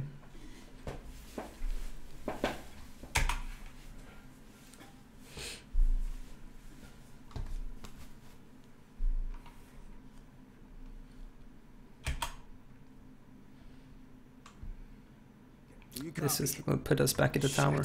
So now interact with this elevator. At all other points, this is the elevator we want to go through. But for this one, after coming home from this quest in particular, we want to interact with the right elevator. I don't know why, it's just the game is made like that. After this loading screen, we're gonna get thrown right into a cutscene. We skip this cutscene, and most of the ones that are after loading screens by holding space. So the fastest way to do this is by hitting space to leave the cutscene and then start holding it immediately. And this will allow us to skip the cutscene like really quickly. So hit it and start holding it. So that skips the cutscene really fast. And then we run over to... Wait. Where's my sprint booster? There we go. So here I know that I've got the grenades equipped still, so I need to move for me one step upwards and then use equipment in order to like to get to my sprint boosters. So this is why it's always important to keep in your mind which piece of equipment you've got active. Anyhow, move in here, interact with this, and hold space to skip. And then we run up to the roof again. Some actual good. Oops, sorry. Hold space to skip once more. And this jump right here is actually way harder than it seems. Yeah, it's really easy to fail. Need to jump quite early, it seems like. I don't know, I have some big issues with this. So yeah, like, it's not a big deal if you fail it. Then we walk to around here, because this is where the trigger is for this geo recall. This is Crane, do you copy? What do you want, Crane? I want you to start the antizen drops again. At least in the tower. These people need help. We put you in Haran to find our So file, yeah, not to my throat is getting a bit dry, but it's Or alright. does this mean you've reconsidered Rise's proposal? Perhaps Miss Aldemir would even be willing to cooperate. Test her skills in a new environment. So yeah, we're gonna sit through You this start call. giving us some antizen and then we'll We're talk gonna about move what on. Rise wants. Oh, right, it's us I'm done with now. that one. Well, I'm afraid your request is out of the question in any case. Things have gotten a bit strained with the Ministry. Resuming the airdrops would not be politically... So yeah, advantageous don't look at the splits moment. as normal speedrun splits, it's more just... You assholes take the fucking cake, you know that? So if you like and your skip fucking around file. in the video, I'll locate the file you for can, but like, I'm gonna take see, a good long look at it before I decide what to do kind about of where I'm at in the run, if you want to see like a specific quest or something, how it's done.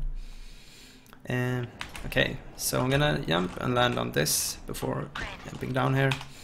Landing on that before it.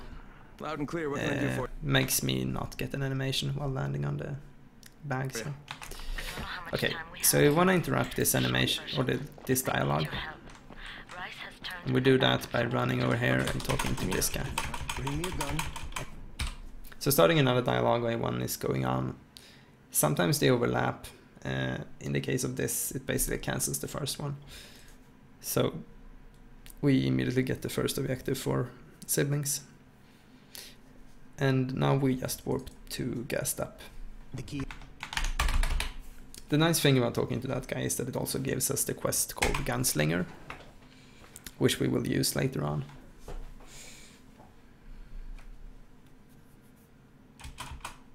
And this is kind of a new route, this isn't used in the world record, it's something that I figured out.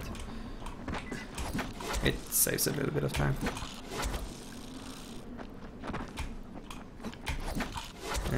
So we grapple our way over to this boxcar, then we hold space to skip that. How many bandits Then are we're gonna inside? get into the I school. only saw the ones that went in after Tahir, but I'm sure You could shoot all of these bombers. I like to just go past the first one more ground. And we'll make less noise moving and shoot the second one. Wow. And the one in here. So as long as you can survive, you could theoretically don't kill any of them, but the one that's right on top of the hatch, I don't know how you would even do that. Okay, Jade, I'm inside. So now we're inside the school. Check the classroom. That's the most likely place for them. Just follow along basically. They should be marked. While inside the school, you normally have to refill a number of So things, it shouldn't be hard to notice. like health multiple times, also maybe reload guns. Okay, when you get down here, it takes a while for this door to open. If you're really fast, you can just like kick this window. Normally it works first try and just vault through it. It's faster than to wait for the door. And we go through here. It can be kind of tricky to learn to navigate in here, but once you get it down, it's not too hard. So here you need to wait for like a second before you can interact with the door. So we run in here. Run past all of the guys before we and then get into this room. So we need to kill all of these before it's possible to turn the alarm off. Then we just wait until this guy opens the door. Wow. Then we go through all of this.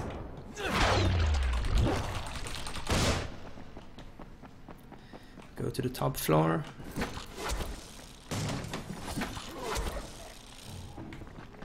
We run in here, kill this guy, this guy, this guy, and this guy. And then we open this box.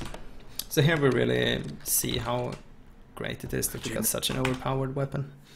Here we're, once again, we're not timer, so we're gonna do a number of things, We'll have to talk about that other such as option. moving this thing Still have classroom C to search while them the out. dialogue is going on. Basement's pretty big. Find the key. Break those bags and grab the keys. I'm gonna go through here. Just move past the zombies. We don't need to bother killing them or anything. We wanna kill this one. Otherwise she's gonna follow us down here, which is annoying. Shoot the bomber. And move down to the basement.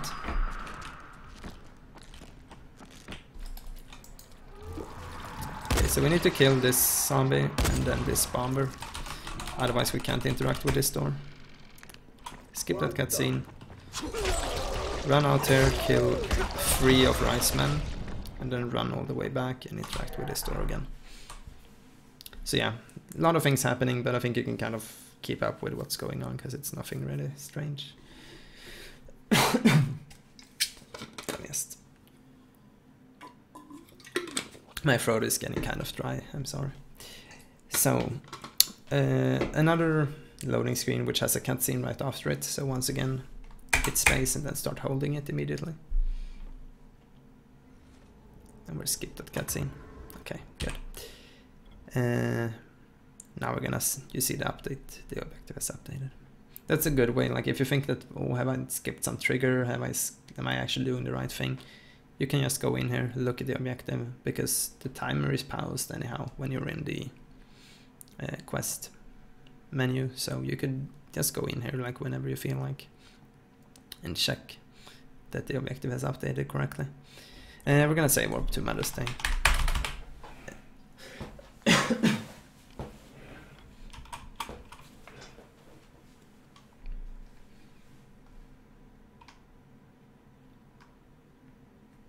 And this is kind of an interesting save warp because just as we're done with this, we're gonna do another one. So I'm just gonna hit continue here. And then as soon as I hear the dialogue start, I hear Jade say something. Soon, if we didn't find anything, and also, or wow, throwing some Swedish in there. How great! He says like, if we didn't, you have to talk about that other option if you didn't find anything. Anyhow, as soon as you start saying that, I can go back into this menu and I activate Gunslinger and I save warp again. So basically 2 save warps in a row, the first one being to Mother's Day and the second one being to Gunslinger. And this will take us to where we started the Gunslinger Quest, which is at the top of the tower. It skips the entire sequence of riding the elevator and stuff.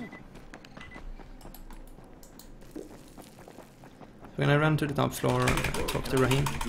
Thanks, kid. I'll see you soon. We're gonna run down. 1, 2, 3, 4 stairs. We're gonna go through this door. Hey, Doc. Talk to Doctor. I'm told that quartermaster. As soon as we're done talking to him, say warp to Mother's Day. And I am gonna have to go and refill my water bottle. I'll be back in a second.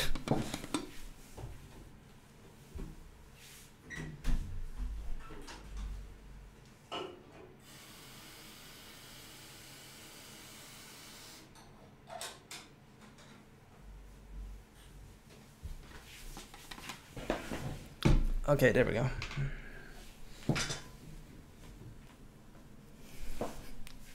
So sorry about that. I wasn't really prepared for my throat would get this dry. Okay, so as we go down here, talk to the quartermaster. Words to live by, thanks. Okay, important thing right here. This quest can only be done during the night. If you're going really slow, or for some other reason, you might run out here and you realize that, holy shit, this is actually morning. Like, if we look at the time now, it's 5:32. That's alright, like we could finish this quest during the night. If you're not able to, you can run in here and use this bed. So it would say wait until night or something like that. So that's what you would have to do if it's day when you start it.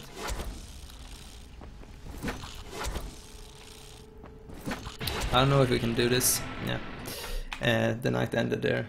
So, like, this can something that could happen in a run. So it's a good thing that it happened now. Normally, if you go pretty fast, it won't happen. It will be like you would have plenty of time before it will turn to morning. But if you run into some problems, you start losing time to stupid things, you might like get to this point when it says night survived, basically means that it turned into morning. You have to go back and sleep. If you're already out here, fastest way is just save warp again back to Mother's Day.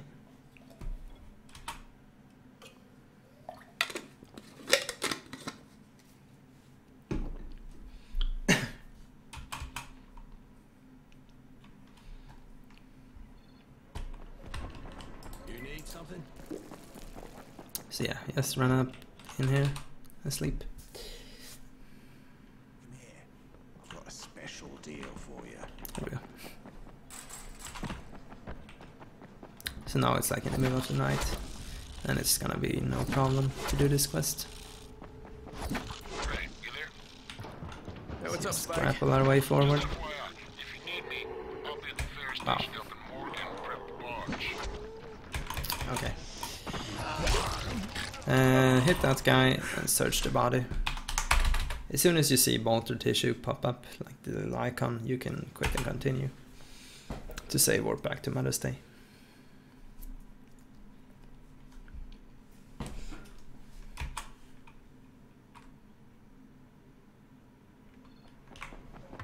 We're gonna run out to the doctor. Okay, Doc. Here comes your chunk of zombie guts. Right, you there? Hey, what's up, Spike? Skip that cutscene. And then as soon as you're done, go into this menu. Important thing. You can be a bit too quick going into this menu. You don't want to save warp away before the objective is updated. Make sure that this one is grayed out. If this one is still like the active objective, then that means that you've been too quick and you have to wait like a second or two. But if this one is checked and grayed out, it means that you're fine. So then you can save warp to Stuffed Turtle.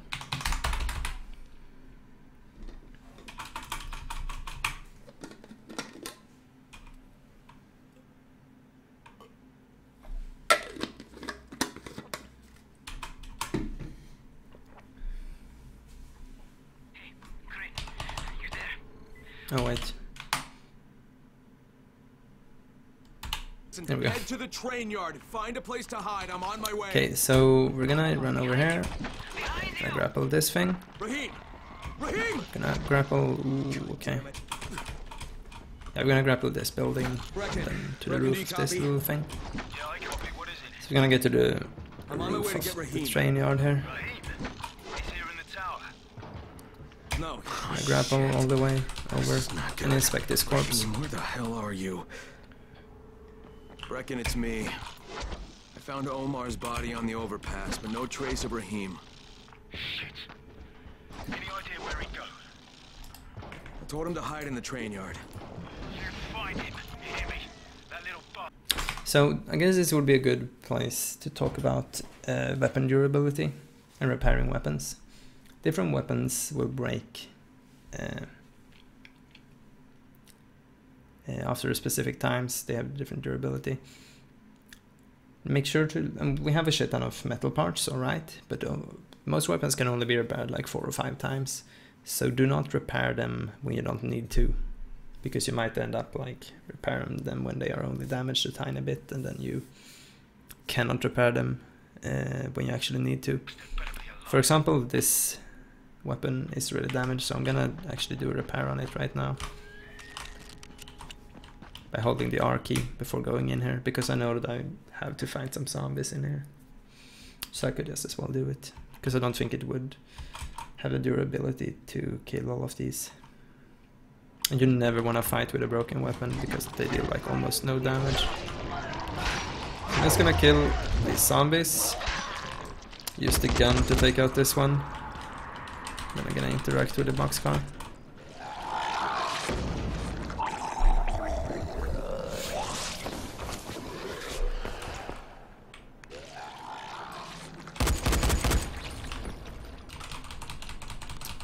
Once again.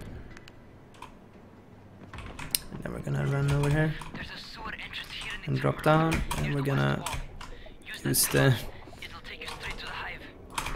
grappling hook. Oh, that was kind of strange. Yeah, we're gonna use the grappling hook to go over here, and then to get up here as well. Okay, I'm back on the surface. See that big ass culvert over to your right? And then we're just gonna grapple our way through this building, Once you get basically. to the building, head up the ramp and get up to the floor above. Grapple like that to avoid the animation. Support columns. Okay, first one set. Some grapples might seem really short, but it can be to avoid some long animations. Find some stairs. Get to the next floor up. Yeah, just like follow along with these grapples basically. Or do something that you feel works for you. Like, Alright, got it. these might not be super optimal, but they work for me, so. Oh. So as soon as that guy like breaks through the wall, Get your ass you wanna go through where he came. And then grapple your way out. Or, well, let me reformulate that. Like, the grapples are actually good. This is a fast way to go forward. There might be some slight variations that might be easier or a tiny bit faster. That's kind of what I mean with that. But I feel like this works consistently and are fast for me. Grappling is so like... Grappling in general is like kind of arbitrary. Sometimes it just works the way it wants to. So, yeah. Having grapples that are consistent can be more important than having like the fastest possible place to grapple at. So we're gonna run back through these pipes. So this is another new strat. Normally we would go back down here and through the entire tunnel back to Raheem. Hey, Raheem! But there's a guy called Arrow who found some really cool skips recently. Raheem? Hey, do you copy? And one of them involves something called grapple jumping.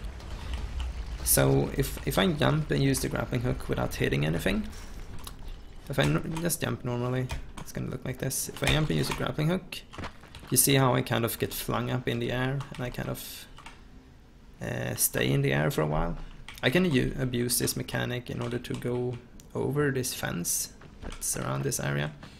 So as I come running out through the pipes here, I'm gonna turn right. I'm gonna jump on top of this ledge right here. And then I'm gonna do a grapple jump. So basically jump, grapple in the air to get really high up here. And then as soon as I'm up there, I'm gonna try to grapple the ground on the other side of the fence. So it looks like this. Jump here, grapple jump, and then grapple the ground on the other side. So that way I can get over that, which is really nice. And then I run over to this building. Oh, okay. And drop into the water.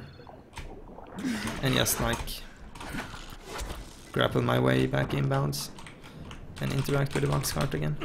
Crane, do you copy? What's going on? So once again we're on a timer here. Oops. Raheem.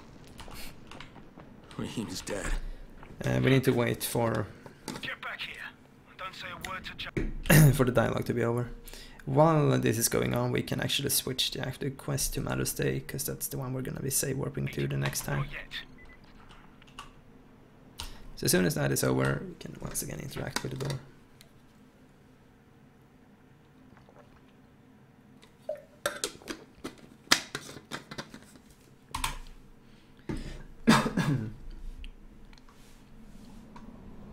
And then as soon as we go out there, we can just save warp.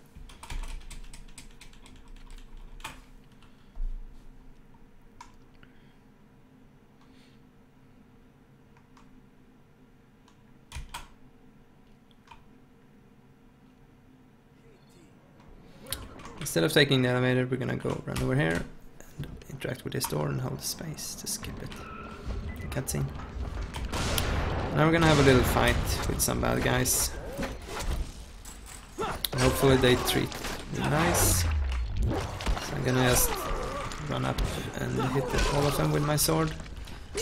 Sometimes they decide to not cooperate at all and try to fight back, or like basically instantly kill you with a gun.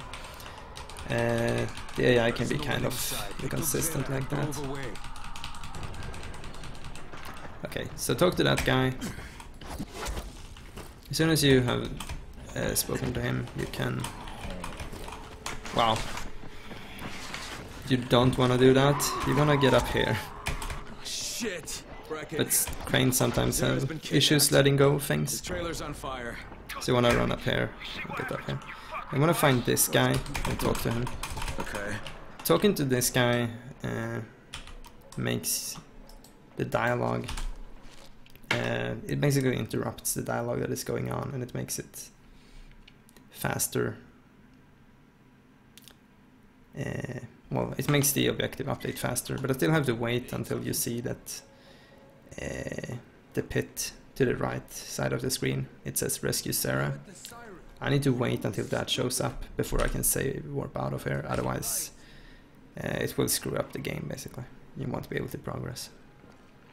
So I talk to that guy, and then I would stand around and wait until the objective update for the pit happens, where it says Rescue Sarah. And then we warp to Gassed Up.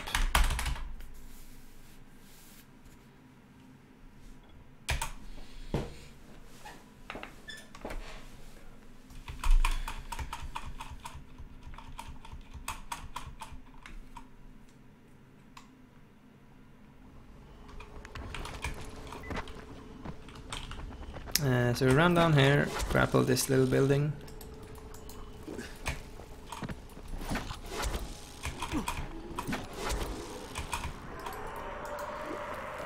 And then we get on top. The doors are sealed Yes. off. Okay. So yeah, important thing, I should probably mention that here Can't say it was easy though. before I go up. I'm going. It's important that I stand here to start this dialogue. I cannot like stand on top here and then grapple up. I need to be standing just here to start this dialogue, because that's a trigger that I have to go through in order for my objective to update. And then I just grapple my way around here and make my way inside.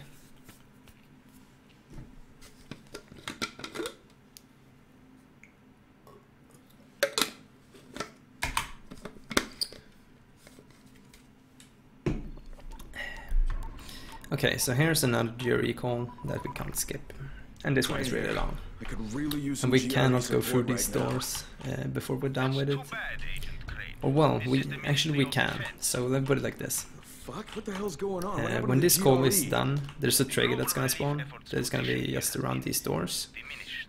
We are in charge now. So we still need to stick close to the doors, but it's actually possible to clip through this little thing. So instead of standing here and waiting, we can actually stand on the other side of the doors and wait for the call to be over. Doing this to protect billions. And since you have nothing better to do, you can usually just try to clip through this like a bunch of times. There's this scientist in here named Sarah. But yeah. And he's been doing research on a cure, and he's really close. I've Sometimes you seen the get it, research. sometimes you don't. If It's like a bomb the 1 city- second time save.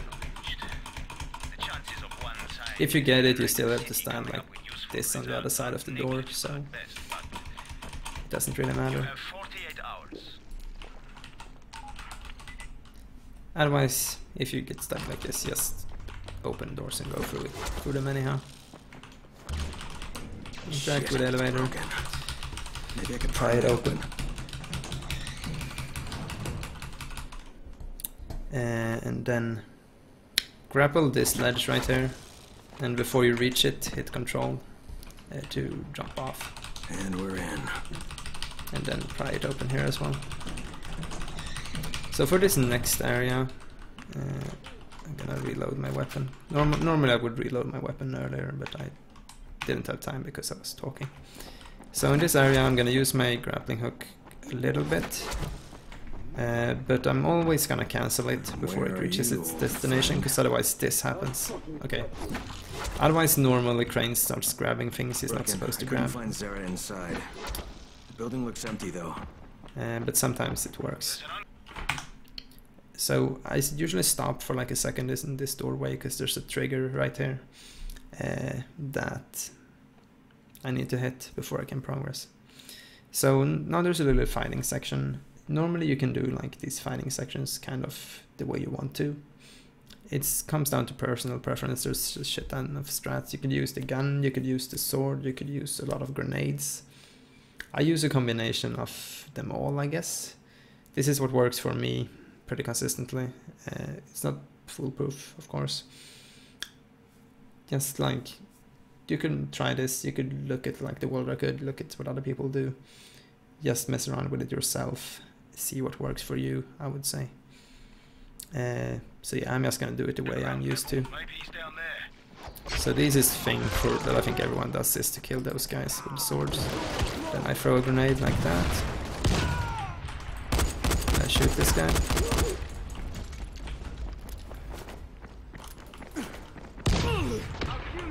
And then I try to not get hit by my own grenade. Okay, so yeah, as I said, I'm generally very, very bad at these fighting sections, and I don't really know how. Sometimes it just doesn't work the way I've got it planned out. Oh, that's not what I want to do.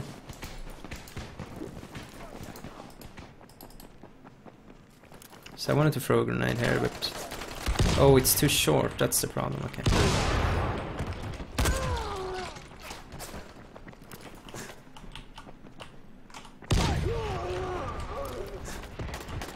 So yeah, now it works like it normally does. Where's the last guy? What the fuck? Oh, okay. There we go.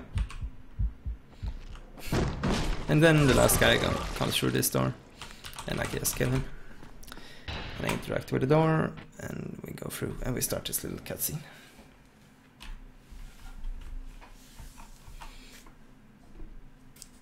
So yeah, fighting sections, they are hard. This game is pretty hard on normal, like you die really quickly, you take a shit ton of damage from people shooting at you. Oh shit. Doc. You come to us. So trying to go fast through section like that is kind of hard. You are the biggest liar of them all. You can skip this cutscene. Something that you can do though is go in and upgrade some stuff. You would normally have 2 power skill points at this point. So you want to upgrade sturdiness to get some more health, and melee throw.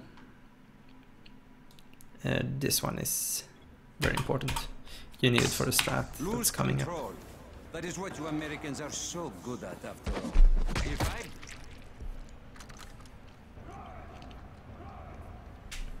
I... Not bad.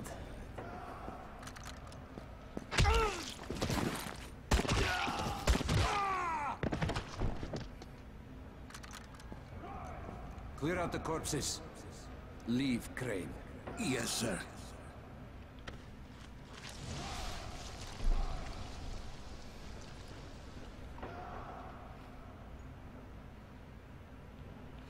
So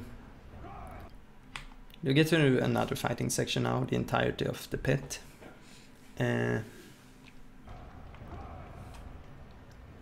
What can I say about this? I guess there's different strats you could use for this as well. I use a strat that I think works very well, that I learned from someone who did a run somewhere, I don't remember. Anyhow, it's a nice strat that I think other people use as well. So I start off getting the gas pipe, because I need some form of like little weapon, and then I get up here, get this one, and then I get all the firecrackers. As soon as I get some firecrackers, I throw some right next to the propane tank. I get more firecrackers, get some throwing knives, and then I get the big, what is this thing called? Crumbled rebar. Rebars are really powerful weapons for being in this like area of the game, so it's important to get some of those. And yeah. So I just jump down and I hit the propane tank once, so it's gonna explode. And then I run to the next container and I throw a firecracker. And I throw another propane tank. And that wasn't a good position, so I'm gonna put it like this instead. Then I'm gonna run back to the first container. And I'm gonna click the rebar and use that one too. Okay, that's one zombie that was left that was not killed in the explosion. I'll throw some firecrackers in here just to like get the zombies' attention, because it's easier if they're looking at something else. Just like smash them. Okay, all of those are dead. And I will see if anyone survived in this container. Yeah, there's one left here. Okay. Good. That should be it. Rice will start talking once all of them are done. Then I'm gonna throw away the rebar. And I'm gonna... Is this your first feeble attempt at controlling your own destiny, Crane? Here we are. Too late, I fear. I'm gonna get one rebar there, I'm gonna get another rebar here. Get some throwing knives right here. So I now got 5 of them. I need like 5 or 6. And then I just get another rebar because I have nothing else to do. I need to wait for Rice to drop this one before I can continue. So as soon as I interact with this, I will get attacked by a bigger zombie. So I guess this will do that. And yeah, this guy takes a ton of damage to take out. So I'm gonna use a very specific strat here to make sure that I don't die. I might still die, like this is a risky strat and it's a hard fight. But I'm gonna run over here immediately. So I get this guy stuck, like kind of in between these two things. Doing this, he won't be able to get to me. Also, his rocks throws will not be effective. And then I'm gonna equip a rebar, doesn't matter which one, like I've got multiple of them. And I'm gonna attack him. I'm gonna try to bait and punish like that and then attack him. And this is where the upgrade, the upgrade that I got, the melee throw comes into play. I'm gonna use this to throw one of the rebars at this guy to deal a shit ton of damage. And just as I see that it hit him, because it's kind of hard to make sure that it like actually hits and so that it takes all the damage from it. But as I see that it takes like a ton of damage, it's gonna be the majority of his health bar. Then I start throwing these throwing knives at him to like take out the final part of his health bar. So I got the throwing knives active. Oh, I can try to throw this at him. And yeah, that didn't hurt him. Apparently he had some more armor left that I wasn't able to get rid of. So we try again. And that worked. And I'm just gonna spam these knives. And that killed him. And as soon as he's dead, I get on top of this. Because the next wave of zombies are gonna attack as soon as he like dies. Okay, so important thing here. Fight these guys until you run out of stamina, combat stamina. Then just wait, like don't hit at all if you don't have combat stamina. That's a way faster way to...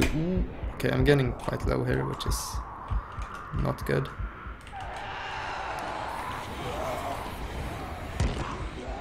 Ooh. Okay. I'm gonna have to regenerate a little bit of health not to die here. So yeah, this fight is pretty tough.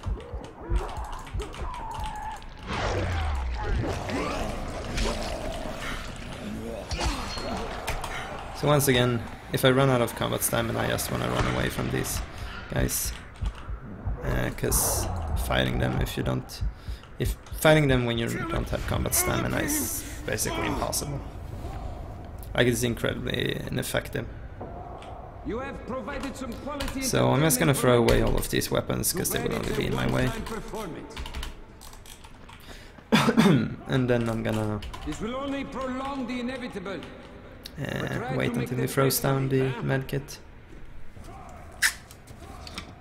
Let no one say I never gave you anything, Crane. Okay, so then we just interact with that and we skip this cutscene. And then we start running. So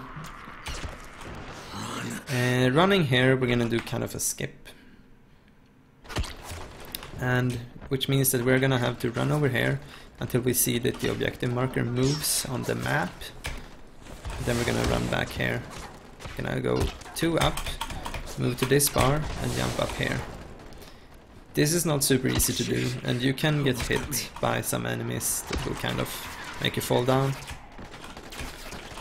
This section is very annoying. And we just follow along where I'm going, and Ooh, that's really low on health. Run into this container here. So we got 1 health kit here, luckily we can use if we can start getting low on health. Then we just run this all this way over here. Jump as you move here, because you move slow while in water. So that's why I want to jump, because then you spend some more time in the air. Also here again, we're back, we cannot use sprint boosters, therefore when we run out of stamina we need to kick to replenish it. Like that, then we can run max speed again. So yeah, like there might have been a lot of things happening there, but just follow along with my movement basically. We will need to wait a couple of seconds before that prompt spawns at the door.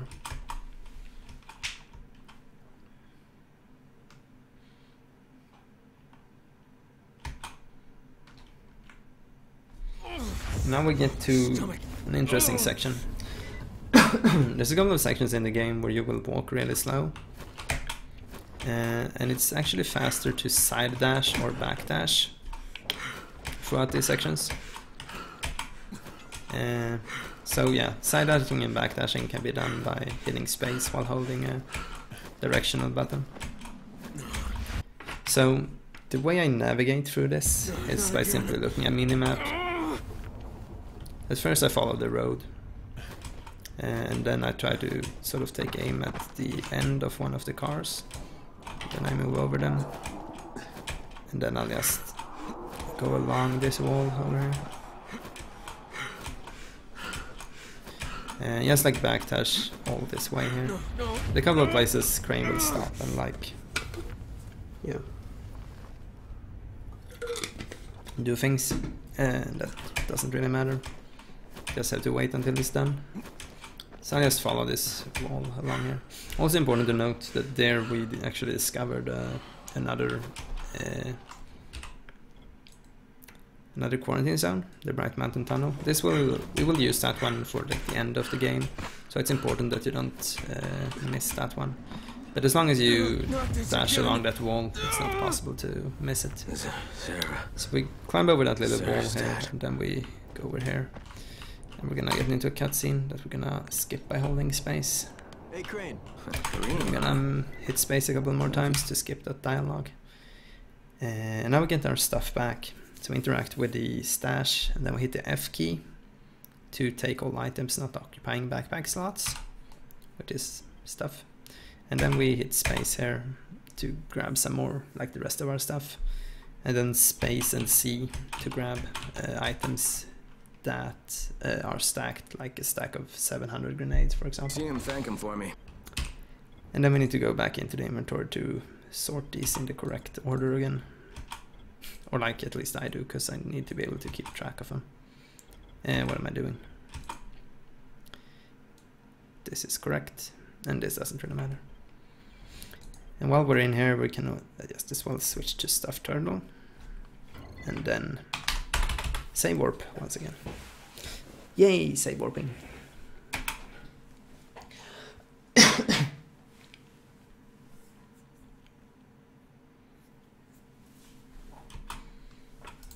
Yay for save warping. Yo, from Sector 0, Troy. Yeah, she called to thank me after I got the antenna towers working. You should contact her when you get there. For a while here you can't actually use You take care. the grappling hook. I don't really know why, but you can't.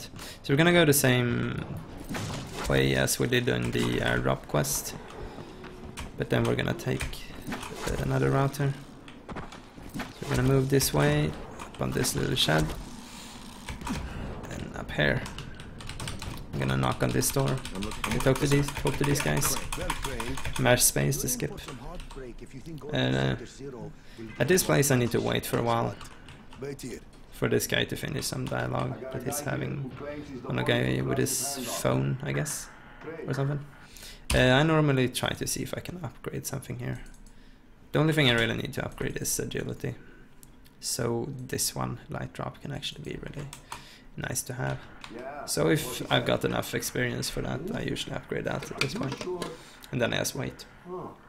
Okay. Right. Come here. Okay. So go in and we talk to this guy, smash through. Thank you. And then as soon as we're done, we save warp to cast up. So we're entering the second half of the game now. Then with the pit.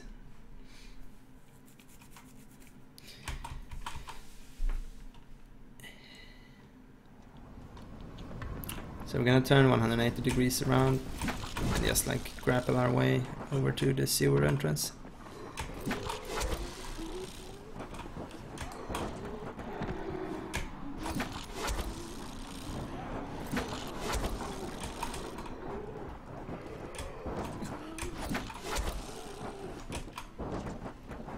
Nothing really special here, just like making our way forward.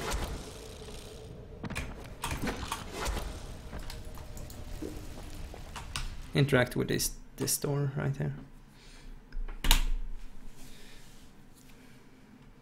Oh wait, it's a fake gold. Okay, so as we go in here, there's another door we need to interact with.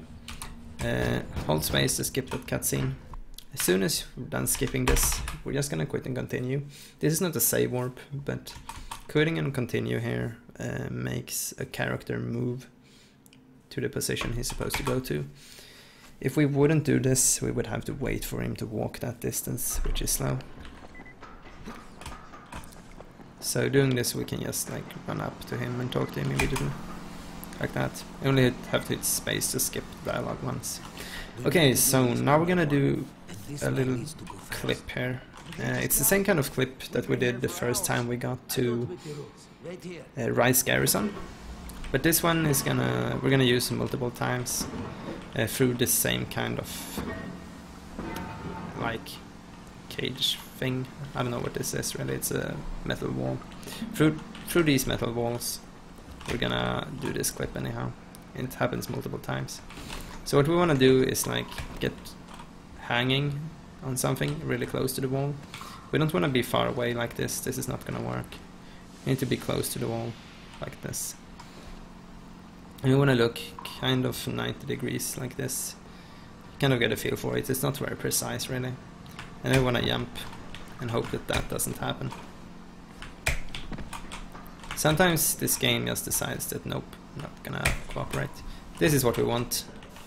So we get kind of stuck in the wall, kind of bouncing in it, and then we try to force ourselves to the side we want to go through. So if we're like this in the wall and we're like to the side, then we move to the side we want to go through. So then we end up on the other side. Anyhow, that's what happens. I'm gonna showcase it the next time we do it as well. We cannot use our grappling hook here, but just as we get like to the edge here we can. So normally you would just like jump and then use it while you're in the air to get up here. Okay, so now we're gonna do another clip. We're gonna stand under this thing here. I'm gonna aim so that the crosshair is kind of in the center of it.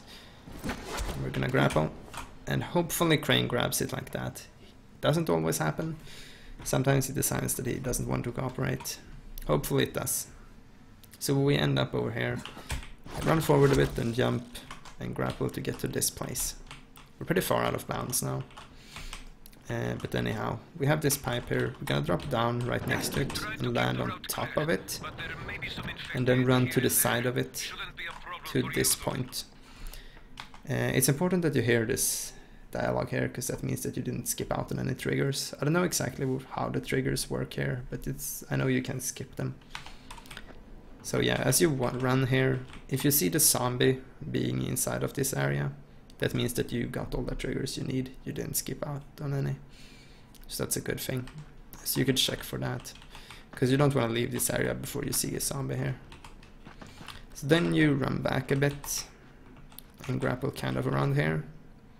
It's hard to see like how things exist, but this is basically like a wall. And then we want to be landing on this thing right here. So easiest is just grapple here and then cancel it. Wow.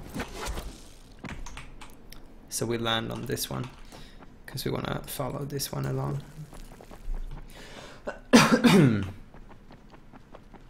You follow this to the pipe here. You can use like a grapple to get forward. And get to the side of the pipe and aim here to this thing that is out of bounds. Get on top of this, and here we're gonna go back inbounds. We need to kind of run to the to the ending of this pipe here, because there's a trigger there. I didn't want to stay down there because there's bombers and stuff. But yeah, we need to be in that area for like a second because there's a trigger there. And then again, we just go through here. Let's like grapple our way through the sewers. Sorry, but I had no choice. Rise has me by the balls. What did you do? What I had to. What can I say? The world is an unforgiving place.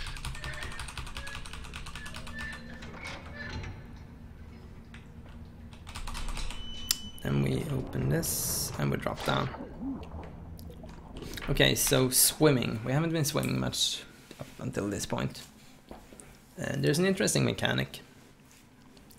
And there is only one thing you can do in order to speed up swimming. And that is to stay close to the ground and hold the crouch key. Doing this will make you swim faster actually. But it can only be done when like the ground is flat kind of. So you cannot do it in these pipes, for example. It's not gonna speed you up. But at the ground here, you're gonna see it actually speeds me up. So this is swimming normally, and then I start holding it. It's faster. But yeah, I go through these pipes here because I think it's slightly faster than going to the side and trying to speed up. But later on, we're gonna use that a lot. And get up here on this ladder. And once again, a little fighting section. There you need to kill. I don't know how it works. I think it's a specific enemy you need to kill, or if it's one out of something that you have to kill in order to like progress here. Because after killing some of these enemies, a door will open and even more enemies will enter, and that's what you want to happen. So just like start killing them and you'll be fine. So this is the technique I use. I usually go in and I throw a grenade like right there, and then they are in a bit of a different position than they normally in. Usually there's some guys here that I kill with a grenade, and then I shoot one guy that's over here. But I guess I'll do some other strat now, since things are not working as they normally do. Okay, so that was the guy I needed to kill. As they go through the door, I throw a grenade, and I run through the door that they came through. And then I grapple my way over here. And there's a ladder here I can grab. Grapple away. Okay, so the next grapple is kind of important. If you fail this, you will very easily just get slaughtered by the guys in here. So make sure to aim this kind of precise. That's a good one. Reckon, do you copy? Crane So here. they like don't start shooting at you because they deal a shit ton of damage. Tell everyone to stay away. We from run the in here sailors. and grapple Sold up to me the out roof. Rice. Barely And then made it we out. interact with this door.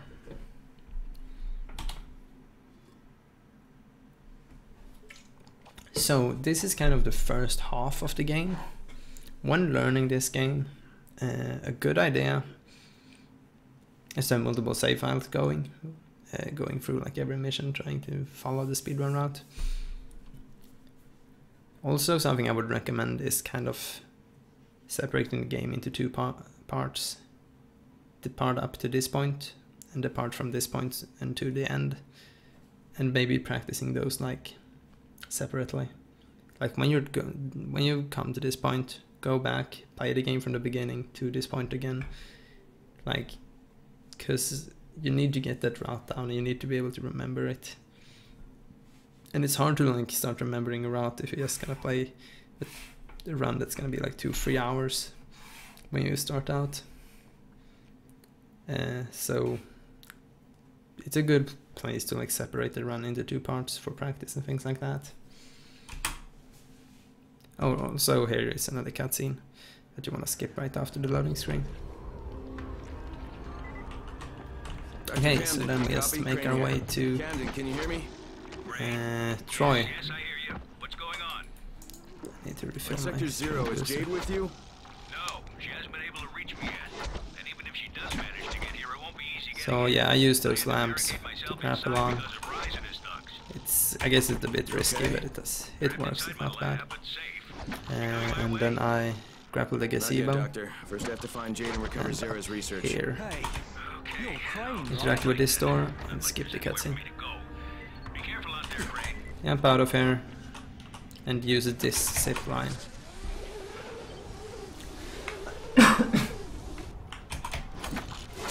And I just like grapple away.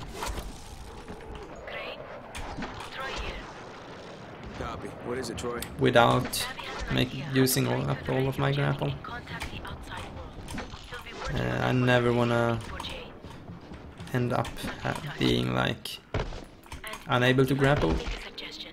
Ooh, at a point like Avoid the this. infected if you can, okay? They've always been dangerous. Like that's really But now, bad. they're mutating into something even more deadly. So yeah, that's a great example of what can happen if you run out of grapple. So yeah, talk to this guy. Basically just to interrupt Troy's dialogue. I don't think it really matters. And then run inside and talk to this guy. Who are you? What do you want? So it's important that you talk to this guy twice.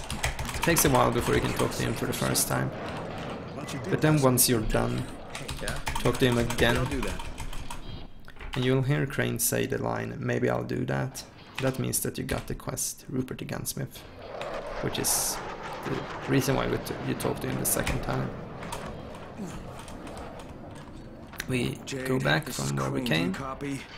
over here. Jade, can you hear me? Troy, this is Crane. Do you copy? Great. I was just about to contact you. Savvy broke through the jamming and I think you better get back here. You have to see this. Yes, like grapple What do I have different to see? rooftops You have to see it for yourself. to get back to Troy. Get back here, alright? Oh, I'm okay. serious. Also important thing here, I'm gonna grapple up here. And we're gonna talk to this guy. And he's gonna give us a quest called the Fan Zone, which is kind of important. Children there. And because we're gonna need it to save warp around later. And then we use this zip line. Okay. Saw a van nearby. Bet someone ran into a group of bandits. Someone's going to be dead soon. And I'm just gonna grapple our way here. Oh, okay.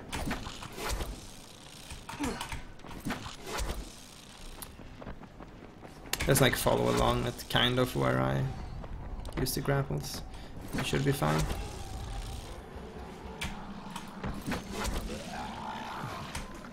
And we go into this hole, down into the sewers. And this is an example of where we can use the technique to swim faster. But here we want to get up to the surface as quick as possible to grapple that wall. Because we don't want to be swimming, because swimming is slow. So we want to be grappling to the wall instead. It's faster. Okay, so this is another point where we're gonna use the same clipping technique. Gonna use a grapple here. Gonna kill this zombie. Then once again, I'm gonna try to like end up inside of the wall. And then move like to the side. So like that. Allows me to clip through the wall. It's not that hard, it's usually pretty consistent. Sometimes the game just decides that nope, this is not gonna work. And then just like it's not gonna work at all, and then you just have to go with like the intended strats. Once you go through these doors, start spamming grappling hook. The reason why I do this is because it interrupts an animation that would normally happen. It's exactly the same thing as you did in the beginning of the run. When you jump off the crane and you start spamming heal to use a medkit, it's to override one animation with another one. But this time, instead of the using medkit animation, you use the grappling hook to just like have that animation play instead. Go through this door. I thought you were a biter. Why you gotta sneak up on a guy like that? Jesus. You almost have to wait until he's done talking. Then we can talk to him. Mash to skip the dialogue. Your first stop is on the 10th floor. Then we pick up 4 of these. And go through the door.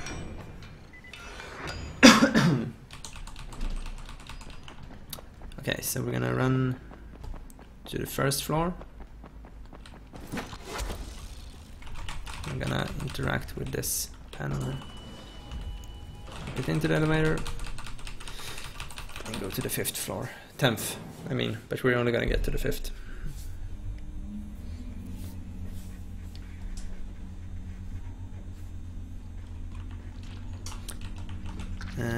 So after a while, the elevator is gonna stop. What the? Damn it. And this hatch is gonna open. Okay, so this is pretty important. We're gonna do kind of a skip here. The reason why this is kind of a skip is because you're not supposed to have the grappling hook here. You're supposed to climb through this entire shaft. But what we can do is actually use the grappling hook to get all the way up here. But we cannot be kind of blocked by anything on the way, because then we will not be able to make it all the way up there. And by doing this, we also managed to do the same kind of animation skip that we did when we went through that door and used the grappling hook immediately. Because the same kind of animation would apply here, but if we just grapple up here without getting stuck on anything, we can skip an animation like that. So basically like this. Oh shit! You see how like the screen gets the same thing, but we just grapple up there instead of playing some stupid animation. So just go in here, Michael, climb up here, Great. Look for apartments 105, 106, go through these doors, throw a firecracker here. Then we're gonna make our way to these apartments. Ugh. Okay, throw a firecracker here in the living room. And then go to the stove. Okay, I'm done with the first apartment. Then we get to the second apartment. We throw a firecracker here. We try to get inside of the kitchen. Alright, second apartment's done. You're better in this shit than I am. Then we go back. What's wrong? We're gonna go upstairs. Okay, so this is kind of important. This door is gonna open. Get to safety. I need to kill this guy. I need to stand kind of right here.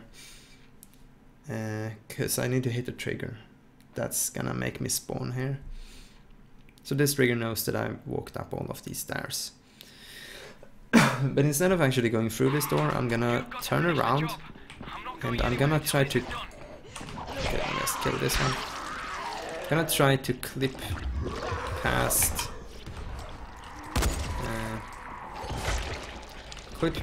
all of these tables and furniture here to get basically to the floor above me, which isn't really a complete floor, so it's basically out of bounds.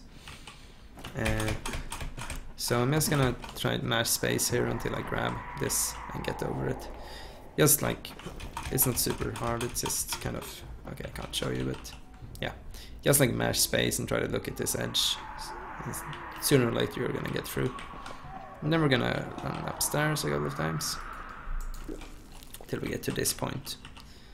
So now I wanna jump from here to this area.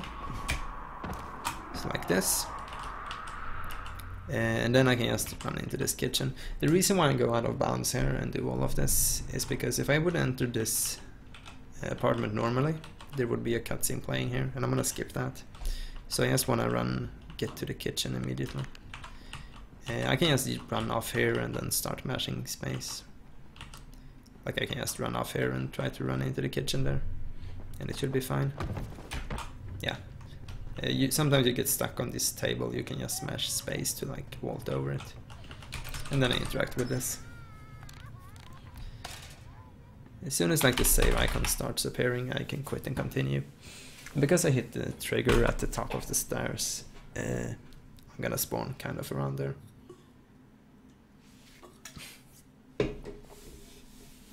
There's gonna be a bunch of zombies I have to deal with though. So first I have to kill that one, and then that one. And then there's a bomber. And if I recall correctly, there's also another bomber. There we go. I don't have to kill all of these. I can kill some of them later, because I need to go back down there. But I need to kill enough so I can actually pass through without dying, basically. Okay, all done. Great, and if you could get back down here, I wouldn't turn down a Okay, so at this point I need to make sure that there's no zombies here. Because if there are any alive, they will interrupt me as I... Oh, okay, this will work. As I try to open this elevator. And then I'm gonna jump. Michael, get the fuck out of there and head back to This Troy one. right now. Just leave the detonator. Michael! And get down here. Michael! Shit. And interact with the panel for the elevator. So as you saw, I kind of went through the floor. There's actually 2 elevators because we kind of glitched the things out. There's 2 elevators that exist like at the exact, almost the same spot. So we went through the floor of the first one. It's kind of stupid. Anyhow, run back to the basement again, where he left the detonator. Okay. And pick it up, and then hurry down here so we don't get killed by the bomber. I guess I should mention, there is an out of bounds route from this point onward where you grapple up here to go out of bounds. But I don't do it. I don't recommend doing it because I don't think it saves enough time to be worth it. Because it can be kind of tricky and kind of annoying. It saves, I think it saves around like 5-10 seconds maybe. And yeah, I guess you could practice it and like get consistent at it, but I don't do it. So I'm gonna show the inbounds route. I think it's in the SDA thread, I think. Yeah, it is, if you wanna look at it. So go to Speed Demo's archive and search for Dying Light or something, and you're gonna find it. But yeah, this is the inbounds route for this area. Just in general, if you want to find information for this game, a lot is in the SDA thread. So I guess I could put a link to that as well in the description. Let's grapple and go through this door.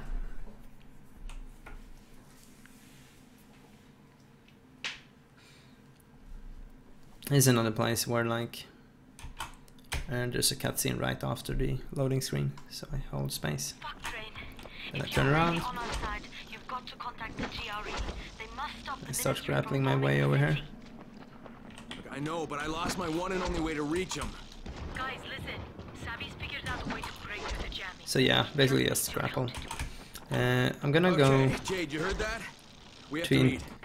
So basically I want to interrupt this dialogue that is happening, and I'm gonna do that by starting another dialogue. By interacting with this poster right here. Troy, I found a poster promoting some sort of challenge. But then I also need to... Oh wait, Troy, where am I going? Copy? Troy is out of range, my friend. Even I can get lost. Okay, here we go. This is where I'm supposed to go. So, I still need to get my objective updated. So if you look at the map, you can see that my objective says I'm supposed to go this direction. You must have too But I much need to time on go your hands. kind of to this area, and you see that the objective actually moves. That means like I'm fine, and then I can turn back again. So I run kind of in a zigzag pattern here, but it's just to first pick up that poster and then go back until the objective moves, and then go back here. And fall down and go through this window. And hold space to skip that. If you get the chance, find yourself some new weapons. You can run out here, it doesn't really matter, I just like to do it. And you need to wait for the dialogue to be over anyhow. And you see if find the museum custodian. If that's the correct, or if that is the active objective, that means that you're alright. And I'm gonna say warp to Rupert the Gunsmith.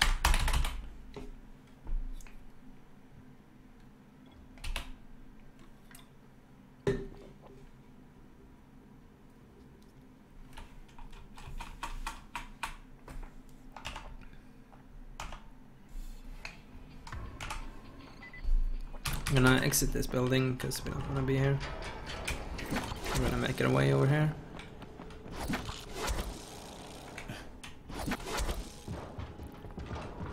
Alright. We're gonna use this zip line, not that one, but this one, it's important. And I'm gonna jump off and grapple this building. Go through this door, enter this building to like make that guy stand up or something. I don't know why, you need to just enter, because then you can run out and talk to this guy. Just gonna give you the quest, the bunker. And then run back and talk to Tariq. Well, most likely isn't definitely so. And when you're done with him, you need to wait for a while before this is gonna update. So what I normally do is that I think this is what everyone does. I go back and I make the museum the active quest again. Then I move away from this area. I think that's important. I don't really know. I've always just done that because that's like how it's done in World Record. Now that I have the quest active, I can actually see like on the screen when the objective updates. So like there it goes green, and that means I can warp to something else. So we're gonna warp to fan zone.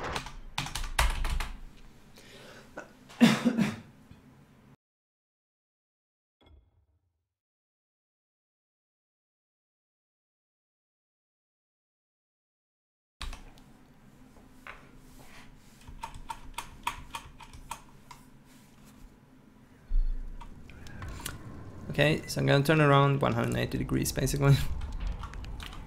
So you don't want to drop down here because then you'll die, but you want to drop down here because there's something soft to land on here.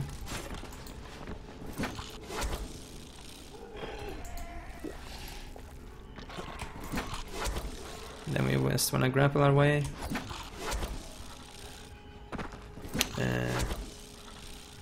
over to the underwater entrance.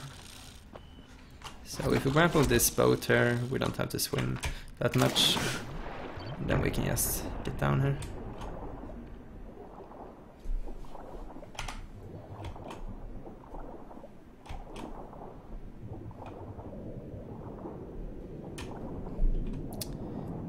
So here we can really use the fact that we swim faster if we hold crouch while swimming along the floor. But at most points you want to get to the surface as quick as possible and then use things like grapples.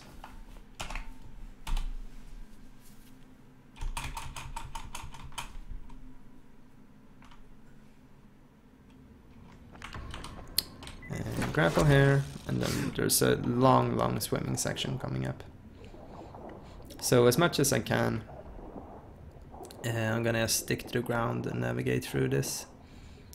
Sticking to the ground, holding crouch, best way to speed up swimming basically, and taking the shortest route possible, since swimming is like so slow.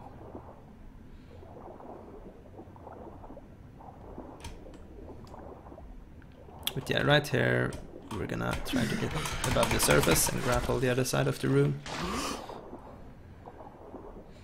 And then just continue swimming. I take aim at specific things like these corpses in the water.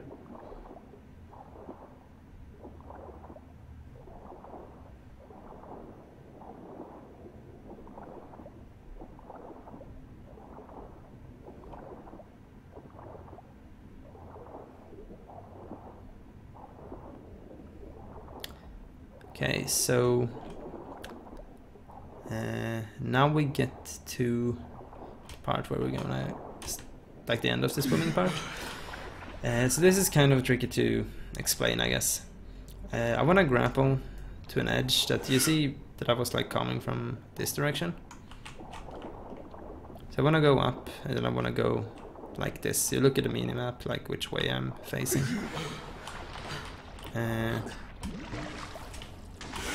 And I want to grapple up here, but then as soon as I get up there and like start standing up, as soon as I like climb up on that ledge, I want to use a sprint booster.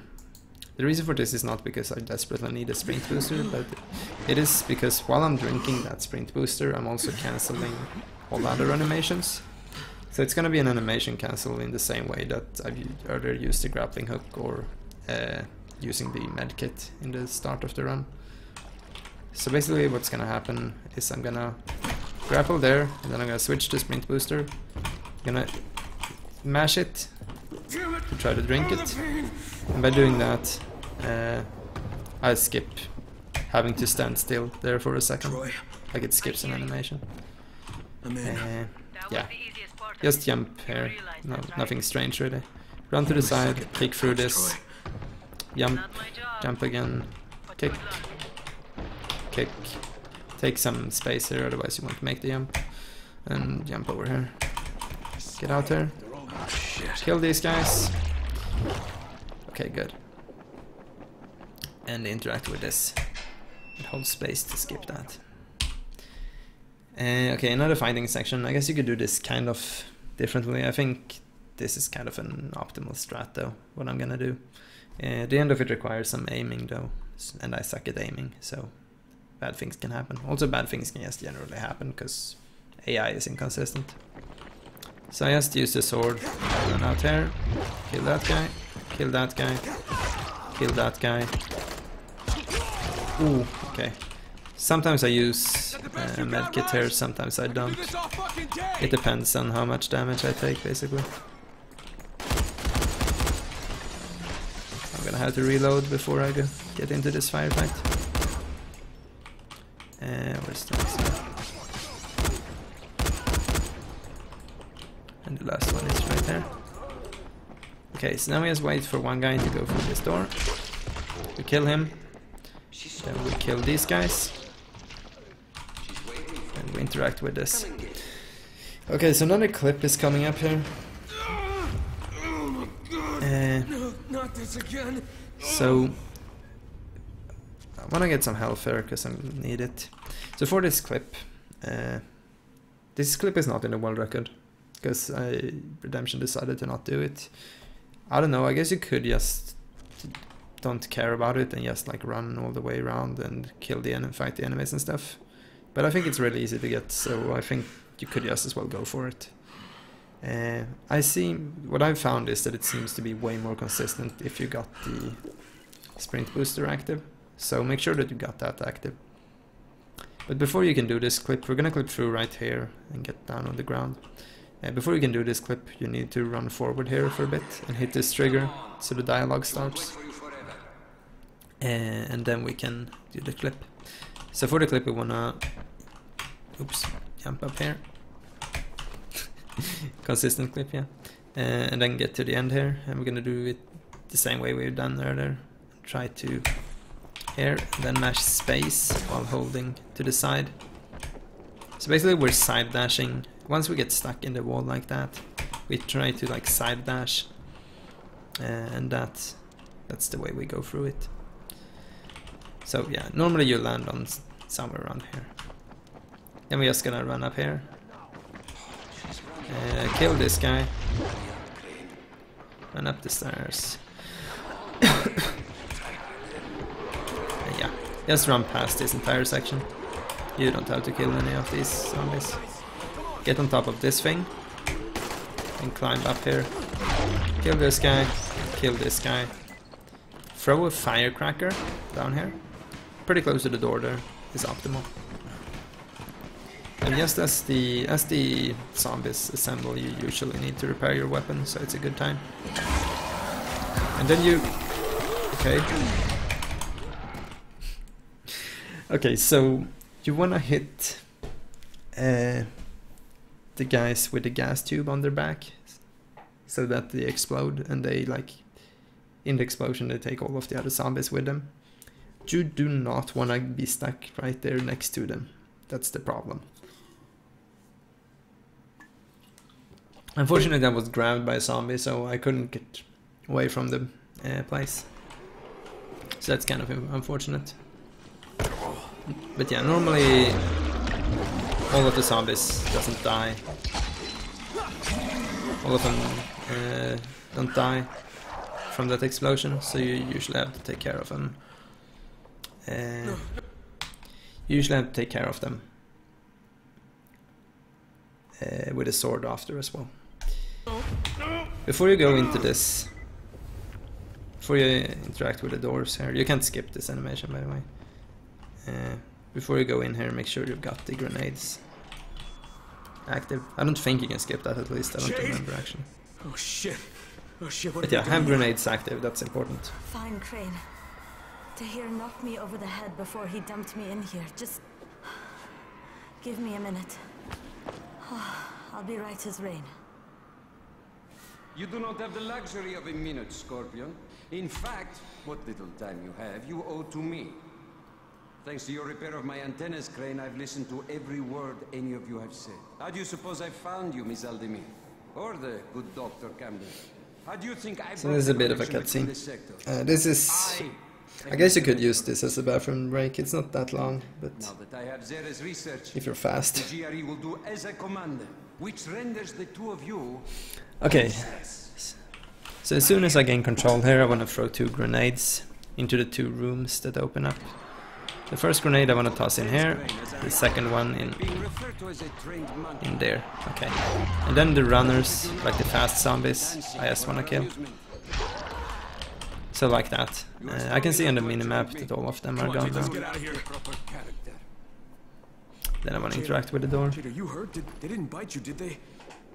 I'm fine. Just give me a second. Sweet little Jade is far from fine, Crane. She was bitten and infected hours ago. How noble of her to try and hide it from you. Biter got me on the leg. You didn't need to know. Once again, you find yourself with a choice, Crane. Your precious Scorpion is about to turn. But so are you. Who will receive the antazin? Who has a hope of living through this encounter? It's up to you now. Jade, Yeah, here. more cutscene. Oh, come on. Listen, I've still got some in my system. You need this worse than I do. Crane, I just want you to promise me one thing. When the time comes, you're the one who takes me out. What? No, Promise me. Jade, I can't. So yeah, this museum section is kind of filled with cutscenes and stuff, but it's alright. Okay, so this is another section where you walk really slow when you can't sprint.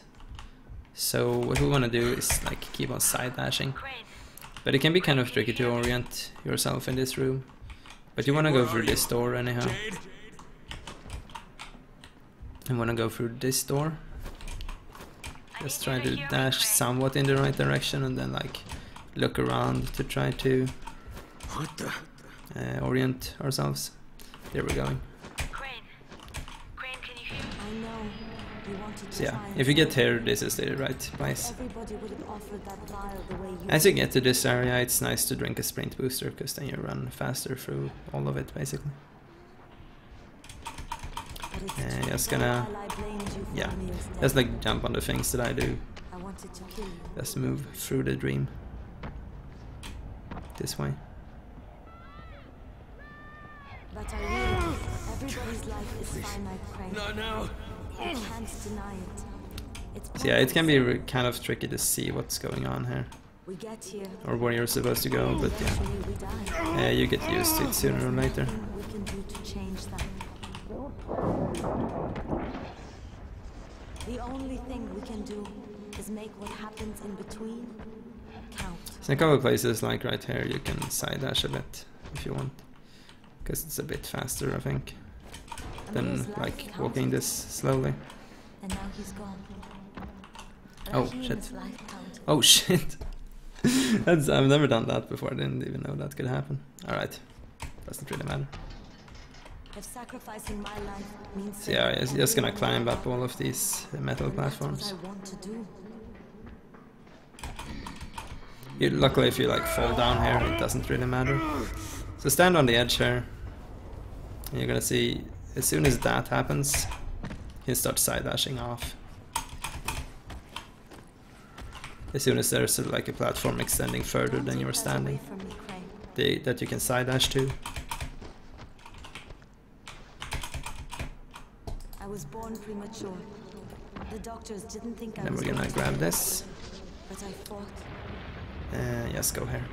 So as you interact with this door, you start quite a long cutscene, and this is really the bathroom break of this run. And for a 2-hour run, you normally need a bathroom break. Like, it sounds stupid, but it's actually a good thing. And a good thing to know. So I'm actually gonna use it. So I'll be back after this cutscene. Oh no. Oh God, Jade, what was that? I'm so sorry. I didn't mean to.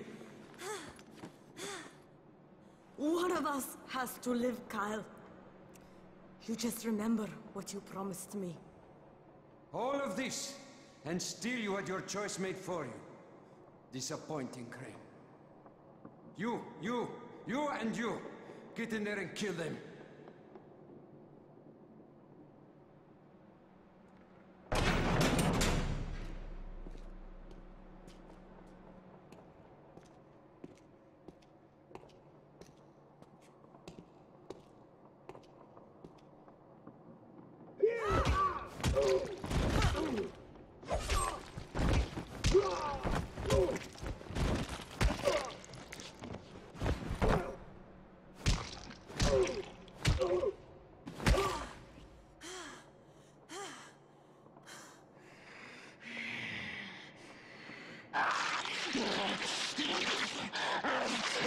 It's the natural order of things, Crane.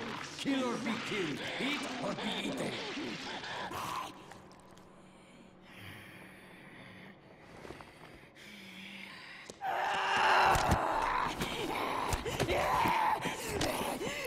So yeah, some pretty disgusting scenes, but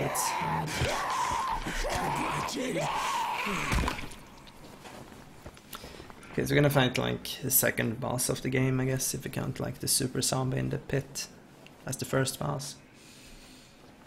Second boss being Tahir, but he's really easy because there's a really easy strat to deal with him. It's hardly a challenge. So we lost our weapons. However, there is actually like a really good weapon in this room that is just like put there, if you just know where to look. So it's in this stash to the right here. Just gonna run forward and search that. So you always get different weapons, but they're always really good. So you're gonna kill Tahir in like 3 or 4 hits. And yes, then just skip this cutscene that like starts. Troy, it's Crane. Okay, another section where you're really slow, so side dashing or back dashing, and then I look at the minimap to see kind of where I'm at Jade. and where I'm going. Jade's dead. But you're still like, it doesn't really matter if you don't go super fast, because you're on a timer anyhow for this dialogue, and it's quite a long dialogue. So she died. But yeah, I would still recommend trying to go somewhat fast. So yeah, you can kind of follow along with the map with how I'm trying to move. I need to kill these guys. Oh my god. Are you kidding me? And then I'll just like throw out all of the weapons that I have, because I don't want to deal with them. Okay, Troy, on my way. We go back to the stash. Once again, F to grab all the items, or like most of the items, and then just space and C to go through all of this. And once I've retrieved all of my items, I need to put them back in order, because I don't want the flashlight as part of my equipment and stuff like that. So like that, basically. That's how I normally have them. Just order them the way you want to. Then run out.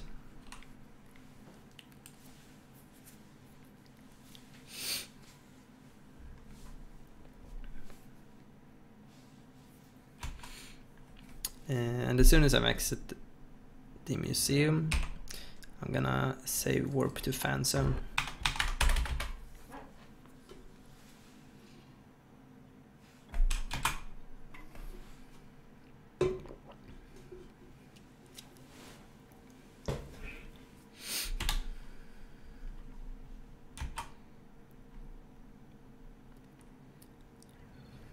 We're just gonna put me here. Dr. Camden, it's And now I'm gonna use this zipline. Yeah, And I'm gonna jump off. Listen, I also found try Dr. to Zara's tissue grapple to samples. this I'll bring place. them to you, but Let's like first there's grapple something along else I here. need to do. Also make sure to not run out of grapple here. It's kind of hard in this area. Time. I'll be in touch. Because you need to grapple around a lot. So yeah, get to this roof and then grapple to the top of this tower. And go and talk to Troy. Let's hope so. And as soon as I've smashed space and skipped that entire dialogue, we can just say warp to the bunker.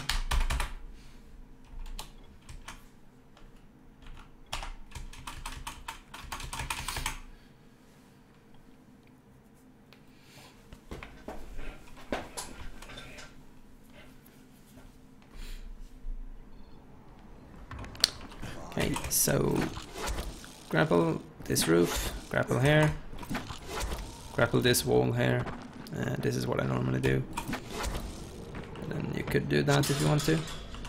So yeah, run down, take a immediate left, and then run all the way down here, and grapple to the other side to go through this door.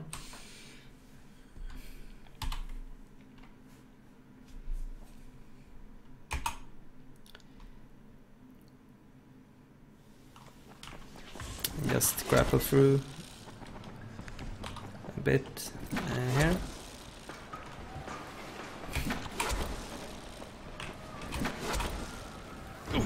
Now we're gonna get to another clip that is kind of interesting. Is that a kid? No way. So we wanna hang at this edge at a very specific spot that allows us to clip out of bounds, basically. So we need to... Wow, okay, that's kind of slow. So we want to get up here, and if we're at the exact correct position, we can just hit W and we will clip out of bounds. Like that. If we don't get the position, like, it's very rare that I get it first try. Oh, shit. That sucks. Let me restart that. Anyhow, if you don't get it first try, you have to, like, readjust it. I accidentally fell down on the wrong side of the thing. So yeah, normally it will be somewhat like this. Is what I wanted to show. Like if you don't get a position, you have to go to the side and then go back and see like, oh, okay, it didn't work. Ah, still not working. Maybe if I do this. Yeah, that worked. Like, just play around with it until you get it. This is another area that's filled with triggers. You might notice that my split for this is called Don't Skip Triggers. If you just do what I did here, you're fine. Then run along this pipe. And then over here is an important trigger. So you wanna land... you're gonna grapple to this area, but you don't wanna stand around here. You want to make sure that you're like somewhere close to this area of the floor here. And you can make sure that you've got all the triggers by looking here and see that that guy is standing there. If he's not standing there, then you miss the trigger. It's probably somewhere around here. But yeah, if you got that guy, then everything is alright. Okay, so grapple again here. Jump and climb on top of this thing, and then we're gonna try to get inbounds over here. So this usually takes a couple of grapples, I tend to interrupt the first one and try to re-angle it while I'm in the air. So like this, and then I cancel it and do another one like that. And then I move to this corner, which will make the zombie spawn, because it's another trigger basically. And then I can just go out here and run through the whole corridor. And then up here and up the stairs. And out through the door. Hold space to skip the cutscene. I'm gonna run out here and jump down into the water. Are you there? Yeah, man. Okay. Get back to the surface and grapple up on the rocks. Oh, good. Now listen, you'll need the key card to the substation. Otherwise there'll be no power to the antenna. Okay, where do I get this card? Grapple my way over here.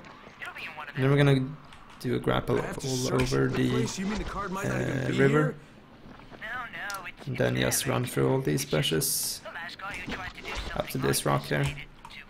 So this is kind of tricky. So I wanna grapple to this container here.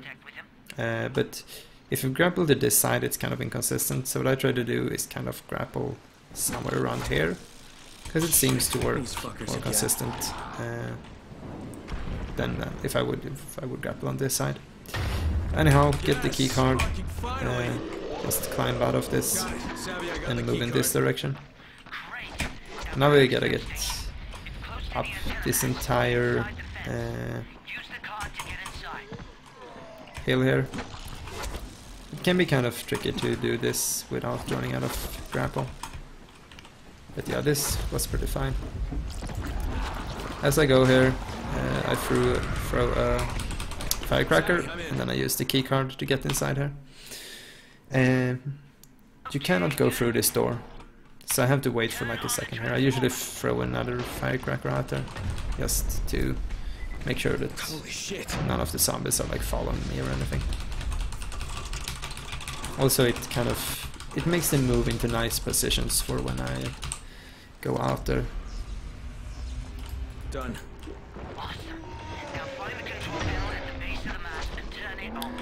Okay, so I move to this place. Oh shit! Normally there's a huge big zombie here, the guys with the clubs, and I have to throw like a firecracker like this. This time there was none of them here, so I didn't really have to. But yeah, that's what normally happens, because I need to throw a firecracker to redirect his attention so he doesn't attack me while I'm doing this. Okay, so I'm gonna run over here, and I want to get on top of this lamp. So I'm gonna use a grappling hook to get on top of this lamp, and it's sometimes inconsistent like that. Okay, important thing, you need to have sprint boost active right here. Without sprint boost you're not gonna be able to make these jumps. So what I'm gonna do here, this is also kind of a new strat, it's not in the world record for example, is I'm gonna do more of the grapple jumping. So basically jump and grapple in order to get some more height, and instead of getting to this thing, it's gonna take me all the way up here if I do it correctly. I did not do it correctly, but we can try that again. Oh shit. Yeah. Let's try that again. So like that, I thought would work. Wait. Oh, I think something might have been wrong with the grapple. Okay, I don't know. That's very strange. Why did Crane not grapple? So yeah, welcome to speedrunning this game. I think this guide represents running this game very well now. Anyhow, let's give it another shot. Okay, so that does work. I don't know why it doesn't work. You can get all the way up there. So you end up here.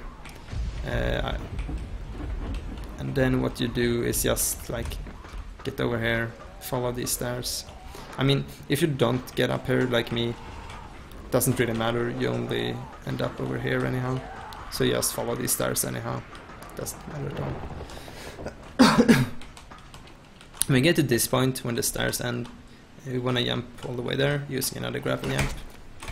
So like that, basically. And then we run here, and to the other side, and get on top of this thing. And aim at this, because this is like one of the only places we can actually grapple. Wow. Yeah, got it.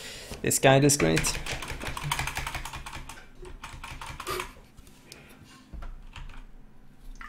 So yeah, the parkour system in this game, it does whatever it wants. It really doesn't give a shit at your inputs.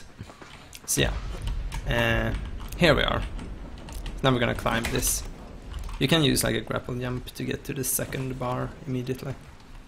I don't know, I guess it saves a bit of time. Climb this ladder.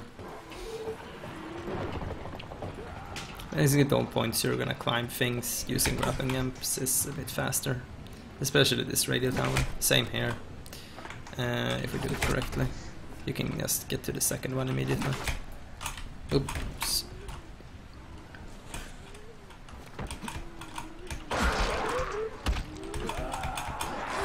Ah, shit. I was gonna showcase that again. Okay, here we go. So yeah. You climb this. I need some sprint boost, that's why it's not working very well. So yeah, I grapple, and then I can get like the second bar immediately. It's right here as well, I can do it. Why is that not working? Yeah, if I do it like that, I can get some really good speed. But as you see, I guess it's kind of inconsistent and stuff. But yeah, it works very well. It's really fast, it's a fast way to get up here. Same thing here, jump. And you can actually grab this one immediately, but I didn't this time. Interact with this and skip you there? The amplifier's installed. And then I need to wait, so there's nothing I can really do here. I need to wait until the objective updates to the right there. You see over here, it says something. That means that I can warp to the bunker. Oh, this is interesting. It's a good thing that everything is going wrong in this guide, but it's okay because I can then showcase things that can go wrong. I'm supposed to say warp to the bunker. It's a quest that I did not abandon or anything. I did not complete it, but it's not here. This is something that can happen. I think it's because the quest is glitched or something. Same thing with the fan zone. It's not here either. This can happen. It's usually fine if you just warp to some other quest and then warp to that one.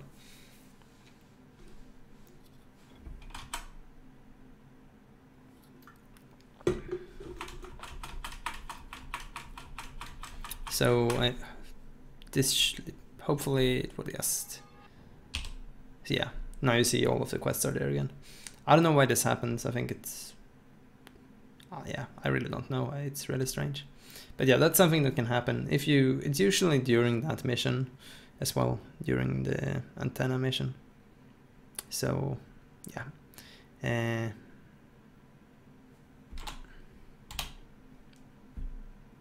If that happens, just warp to some other quest.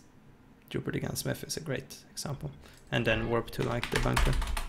And it's fine.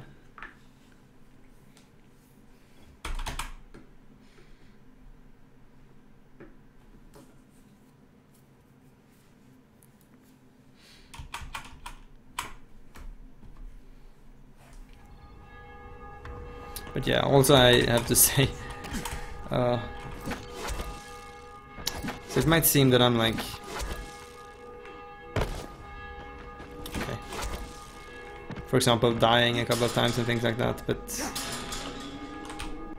it might seem like certain parts are really, really hard or something, but it's really just that like I'm trying to showcase and explain things very, very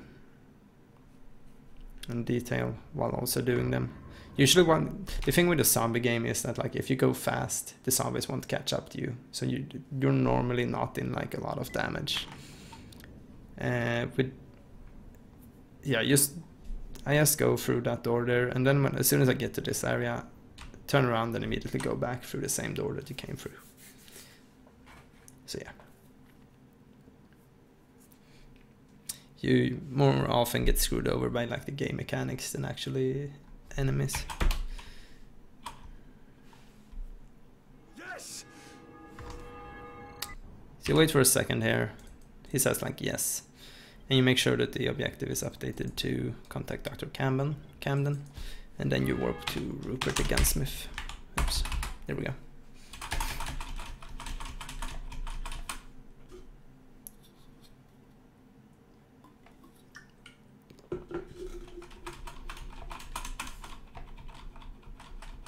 Crane, can you hear me?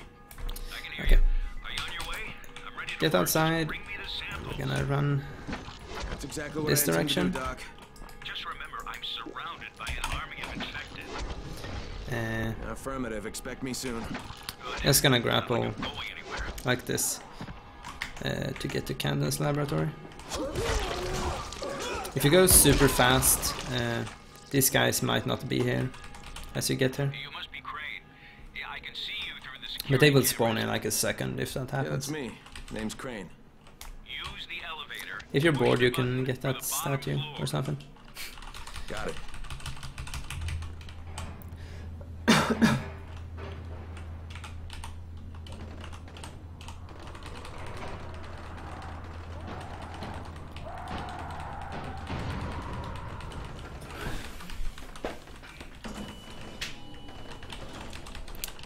So yeah, interact with this.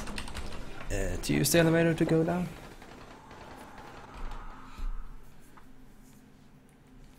So the entire clinic is basically filled with timers. You're always on timers for dialogues to be done, basically. He and I were thrilled to get the chance to study Or the other raw things, virus. but mainly for the dialogue of Dr. Camden to reach certain parts. Oh, by the way, we're on backup power now, so we have So it's not really... As long as you don't screw up, you normally don't lose or save too much time here. and the generators overheated and shut down.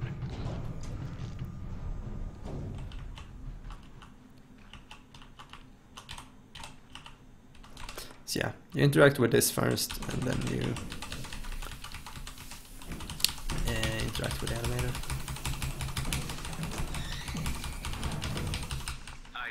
To force the doors open.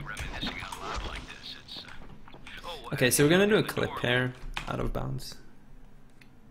At this point we're normally not, or we're like not at all on a timer. So here we actually should go fast as much as we can. So the clip we're gonna do, we're gonna try to hang right here, grab this On my thing. way.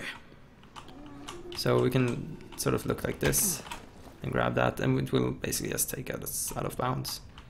You then turn around and go to this room and fall through the roof around here. Grab security card and unlock the door. Then we use the card to exit. Now we're on a timer again, so we can just kill that zombie. But we're gonna clip out at the exact same place. Climb over all of this and go over to this room. We need to stand on top of this room, and now we just wait, basically. The only way into the lab is through the decontamination room. The entrance is to the right. Everything went straight to hell after Rice's brother died, you know. Rice went from a guy with monstrous tendencies to a full-blown monster. So the word we're basically waiting for Protocol to unlock the doors. is decontamination protocol. That's where the generators come in. As it says that Once you're there, I'll point you in the right direction. we can move over here and go back inbounds, as you saw. I need to wait again so I can just have some fun shooting zombies. The operative who helped us was supposed to evacuate alongside us, but you can guess how well that worked out. Since Sarah and I both got stuck here. Oh, be extra careful. I never cleared the infected from that part of the facility, as I've never had reason to go in there. So yeah. I got separated from the two. I need to stand close to the door here in order to make sure that the dialogue continues. As soon as the door opens, I'm gonna head to the side and I'm gonna grab this and clip out of bounds. Okay, so in this out of bounds area, there's a number of triggers you need to hit in order to like not lock, where you soft lock, sort of how you can progress in the story. So the first one is like reach the office area, I think, and that one is usually met as soon as you go out of bounds. Now you can see that the objective is use the vent system in the office area. The way we hit this trigger is by climbing right here on top of the ventilation. Okay, not too hard, right? Then we got find lab storage. This one is a bit harder. We need to go to like the corner over here. So this might work. Yeah, that did work. If you land like this and start running here and you realize that, oh crap, it still says find lab storage, you can just go back and like do a grapple like this, basically. And normally, or like this, something like that. And you would normally hit that trigger. And now, as it says find a way to regenerate the room, we just run along here and out here. And we're just gonna drop off to like the floor below, without falling off the world, into the room. And then activate all 3 of the generators. And then we're gonna get out here through this broken window. Throw a firecracker to detach, or to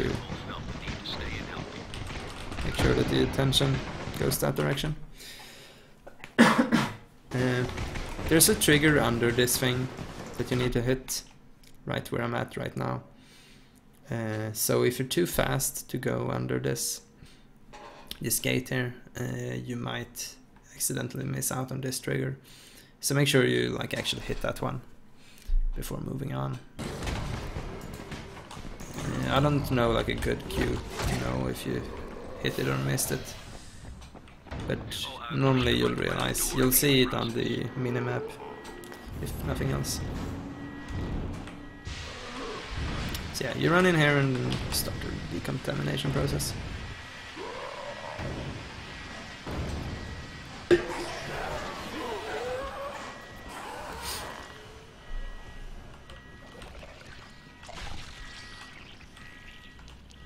Yeah, there are ways to get out of this room, but there is no way to speed this up, because it's impossible to interact with the next door earlier than this. So yeah, and then after a while you can interact with this door, and then you can skip the cutscene. And now we're just gonna make our way out of here.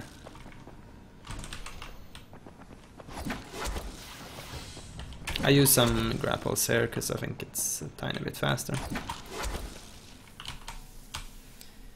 And then we leave the laboratory.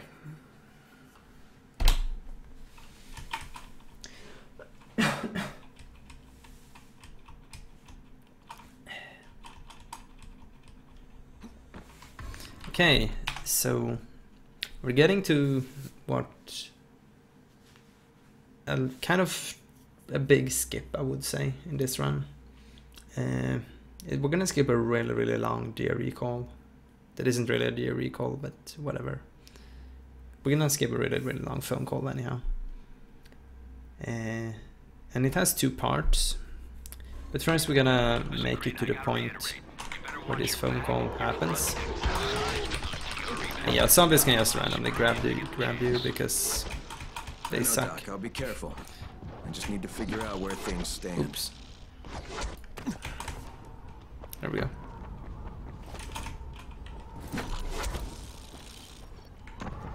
So yeah, this is right where you would spawn from Rupert the Gunsmith.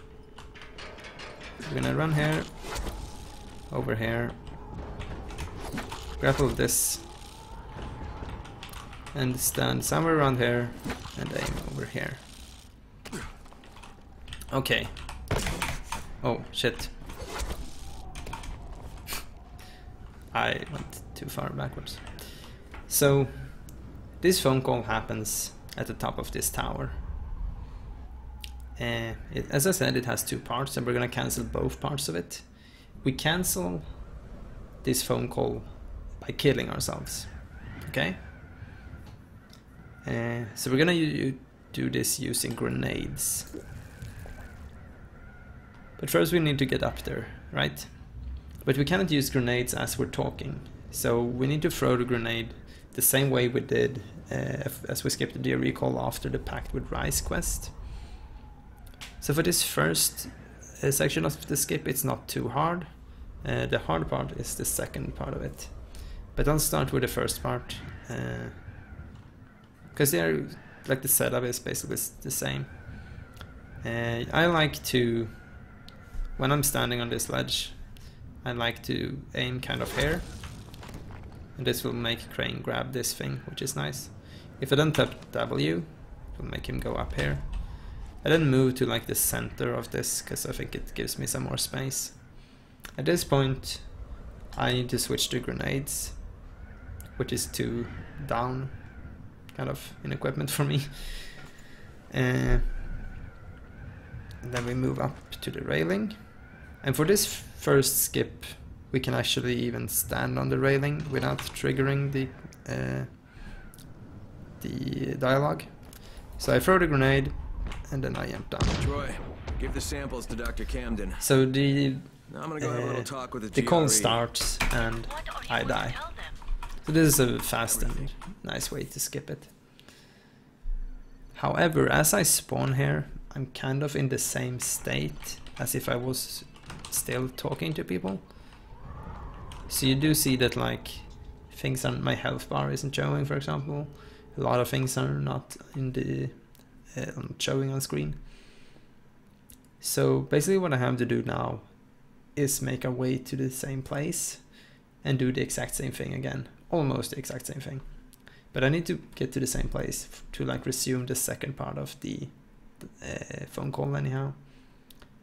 And the fastest way to do this is really to use the grappling hook. So this requires that I know which piece of equipment I'm on, which is grenades. And I reach grappling hook by hitting forward twice. So now I got the grappling hook. So I can actually use this one. But you see that I walk really slow, so I want to be side dashing for just normal movement or back dashing. But we get to the same position as last time. And grapple somewhere around here. Looks nice. Now this is exactly the same. But now I need to equip grenades again, and I can't see which one I have active, but I have grappling hook, so it should be the same as last time, which is like 2 down for me.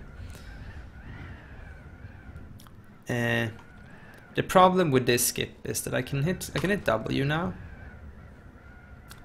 However, I cannot stand on this railing and then throw the grenade and jump down on it. Because if I stand on the railing, I will trigger this next part of the call immediately, and I will not be able to throw the grenade. So what I have to do here is that I have to throw the grenade sort of at the same time as I'm getting over this railing, and I do that by holding W, mashing space, and mashing grenade at the like same time basically, and trying to keep the camera sort of trying to aim sort of straight forward. So mash space, mash grenade, which is mouse wheel. Use equipment is mouse wheel by default, I think.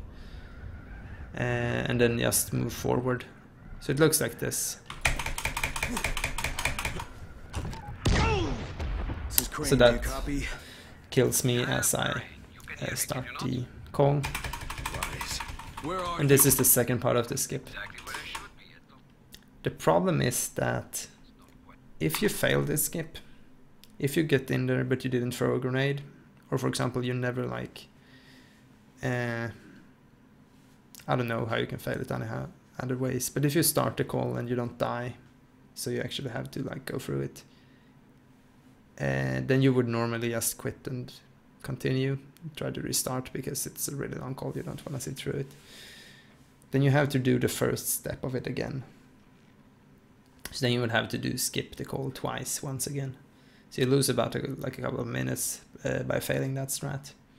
Also worth mentioning is that there's different ways to do this. I don't really know how all of them works, but this just works super consistent for me. I get it basically every time. So I just see no other use in using a different method for it. But I think there's a method where you like start the call and then you fall down from the tower and die, or similar things. But yeah, this works really good for me. I think this is what is used in the world record as well. And yeah, this works well. If it doesn't work, then maybe investigate something else, but yeah. Why change something that always works, basically? So yeah, get over that and then side dash until you get to this guy and talk to him. Talking to him basically just skips the end of that dialogue. And then we go, after a couple of seconds, there's a bit of delay here, but we need to, but then as you go into the quest menu, you're gonna see that extraction is the active quest, with confront Rise at the top of his tower as the objective. And then we save warp to Bright Mountain Tunnel. And we are on to the last quest of the game, basically.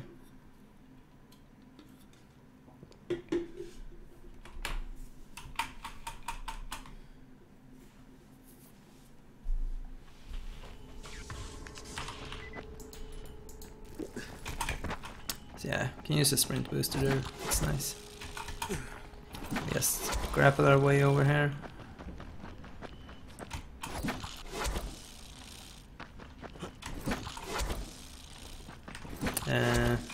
Instead of this area you can't use the grappling hook, you have to run. The game will ask you like, this is the final of the game, you sure want to do this? Just hit space or enter or whatever.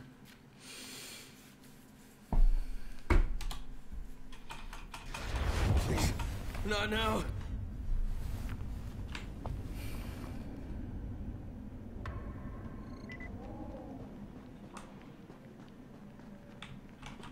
So yeah, move up the stairs through this doorway and over to this door.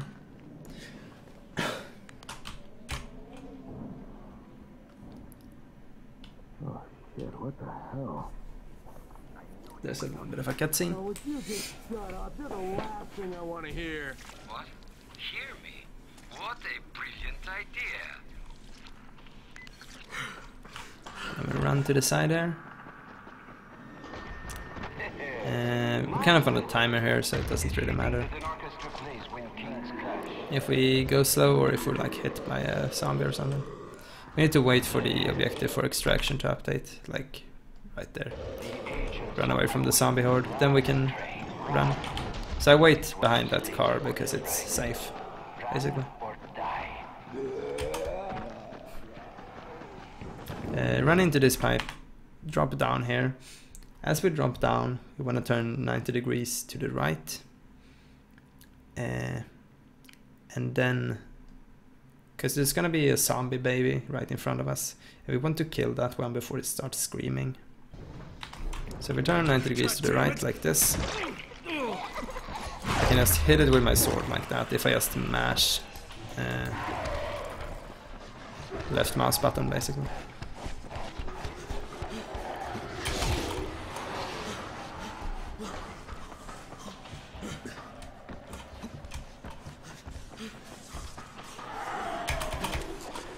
So yeah, just go through this, do what I do. There's no real tricks to this. Just like jump, hit space, just mash space to go over that. Go to the side of that one, that's quite important.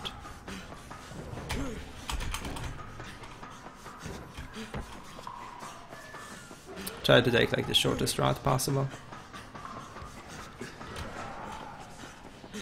Like cutting corners, basically.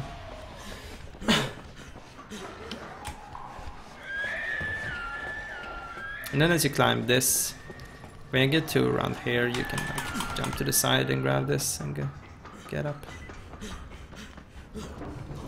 Here we get to another area where we walk really slow, so you want to side dash. and follow along the minimap to make sure that we go to the right direction.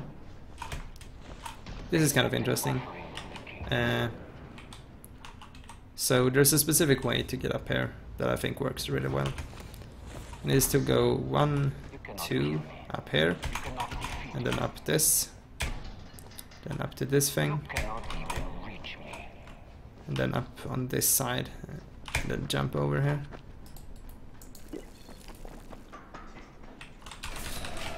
Interact with this to start the elevator.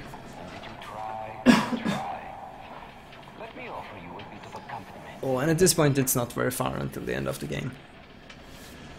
What you can do, there's really not much to do in the elevator. What you can do, like the only thing you can do that is actually good, is try to get rid of this zombie, because he will be in your way later. Come on, faster, goddammit.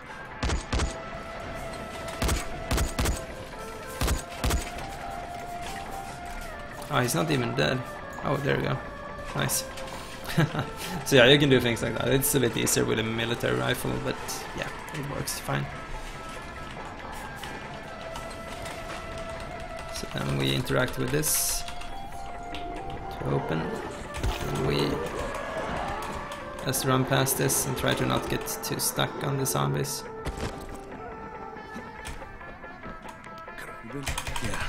Okay, so we run up here to Karim, and we just mash face to skip the dialogue that he has.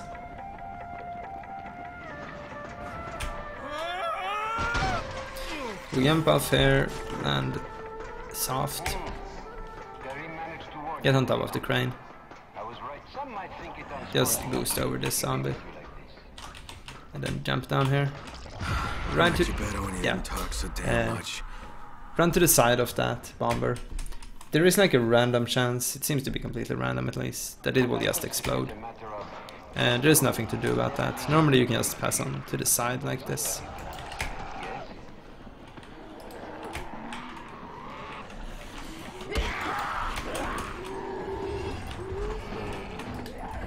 Ah. Okay, there we go. So go out here, make sure you got sprint boost active. And sort of jump around like that. Shoot this guy, it's important. And then try to get into this elevator shaft, which is way harder than it might seem, actually. It's really easy that Crane decides that, no, I don't want to do that. And then we start climbing up here.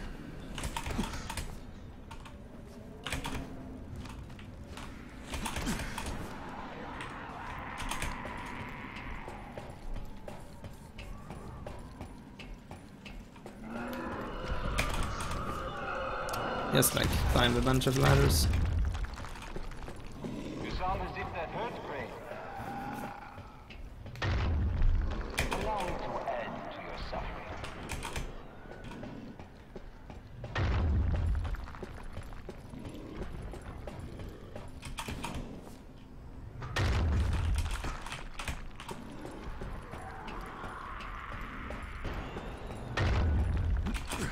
So yeah.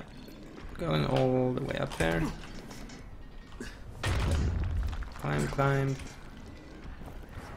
to the top of the crane.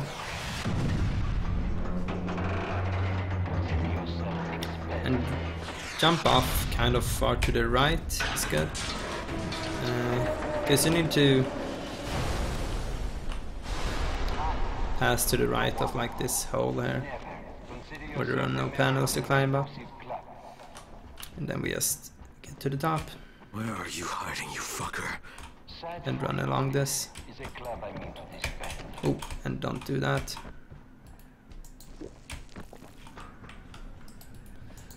In order to make this jump, you need the sprint booster. Or like, I don't think you need it, but it's definitely helpful. So make sure you got sprint boost active before doing that. This section is kind of hard. That can easily happen. It's not really such a big deal. Let's try to redo this. It's really bullshit and in my opinion very poorly designed, but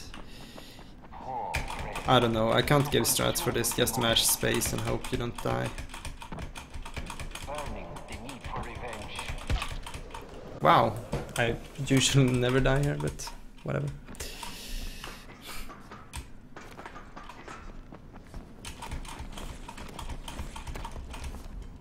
Because the like parkour system sometimes does what it wants.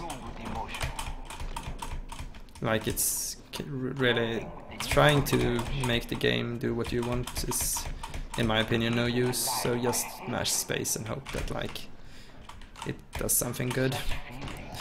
Sounds like stupid strats, but yeah. And then grapple. Yeah, that is the one and only place where you can use the grappling hook during this climb. So grapple to this ladder, and that's like the last part before the final sequence. So, face to face again. I guess that means I don't need this anymore. With or without it, Suleiman, you're dead. The final to this game is just a bunch of quick time events. So the sequence that you need to learn is A. I can click them as well, so you see A, S, D, W, A, and then you mash F 2 times. So before I quit, I don't think I'm gonna quit at all. So A, I'll show it as well.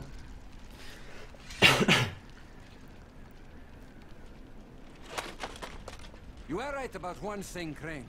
Suleiman, he's dead. S. He died with his brother in this city. D. You don't even belong here, Crane. You don't know what suffering is. W. Then A. And then A again. So that's all of like the normal inputs. And then you get a sequence like this. We just gotta mash F. And then there's a sequence that's exactly like this later on as well. It's actually kind of easy to remember, just ASD, W, AA. Like it's not incredibly tricky.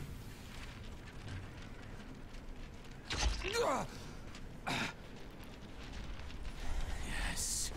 Go on. In order to showcase kind of how timing works, I'm just gonna let this run out, the ending cutscenes. Fuck you, asshole. You want me to make my own rules? Rule number And I can talk 1. about some other You're gonna things spend the rest of your while this goddamn life in happens. fucking agony. So, as I said, we timed this using in-game time. Do not leave me. I have in-game time at the timer I'm using, which is Livesplit, which is like the most popular speedrun timer. But yeah, you can also, basically the in-game time you actually go by is the one that shows up at the end of the game. When you're done, when you finish the game, you're gonna automatically quit to the menu, and I'll show that after the sequence. And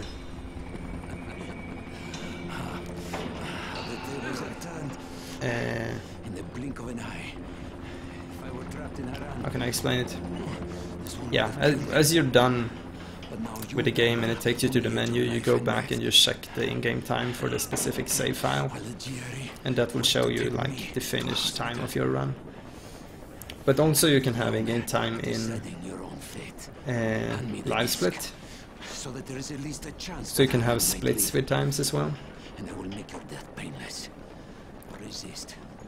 And this is done by using a sort of an add-on, I guess, or it's also a separate software made by a guy called Dalet, or Dalef. I don't know how he likes me to pronounce it. Anyhow, basically launch a little piece of software. Yeah, there's a section where you need to mash it. So you launch a little piece of software that keeps track of the in-game time for the current file that you're running. Current file, the Dying Light file. And then you start a tiny, like a server in Livesplit that keeps on checking with this software what the time actually is. So they work together. I'm not gonna go into detail about this, but that's kind of how it works. I will link all of this in the description as well. Because on the page, on the web page for the in-game time software, there's a good guide on how to set this up with Livesplit and everything. So that's a thing. I can think of a lot of reasons to tell you to go fuck yourself, but why don't we just pretend for a minute that you don't think I'm stupid?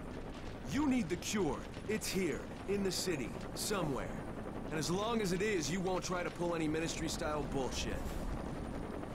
So something worth mentioning, practice in this game can be kind of meh sometimes, because you don't have manual saves, you don't have quick saves, so you can't really make a save right here and then play and practice a specific part and then load that save over and over again, since you only have things like autosaves.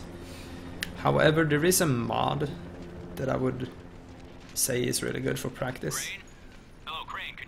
A mod called Dying Light Development Menu, or Developer Menu, I think. So basically with this mod you can resume any specific part of any of like the main quests or any of the quests in the game, I think. So for like every little objective there is in the game, you can like warp to that one and practice that using the mod called Dev Menu, Dying Light Dev Menu. That's also a thing I'm gonna link in the description. But I don't think you should do runs when you've got the modded files installed. I don't think that's a good idea, because it's, I don't know how it affects the game and stuff. So this is the credits. You wanna mash space in order to go through them quickly. So after you run like this, you end up back at the menu like this. Go to play campaign. This is the file I just completed. Here you got the time played, 2 hours 42 minutes. That's your in-game time right there. So this is the time that you would submit to leaderboards and similar things. This is the in-game time. Your real time doesn't really matter. No one cares about real time anyhow. If you think it's fun, you can time that as well and add that to the leaderboards. But yeah, this is the in-game time that you can compare against different people. So that, yeah, that's that. So yeah, talking about practice, there is one way that I like to practice that is a bit easier. And that is, if you got a file like this, 100% that I've actually completed the game on, I can hit Advanced F, and I can hit Restart from Quest. So basically from every quest after Pact with Rise, this works great to just restart it and yeah, just like play it, be able to play the quest again.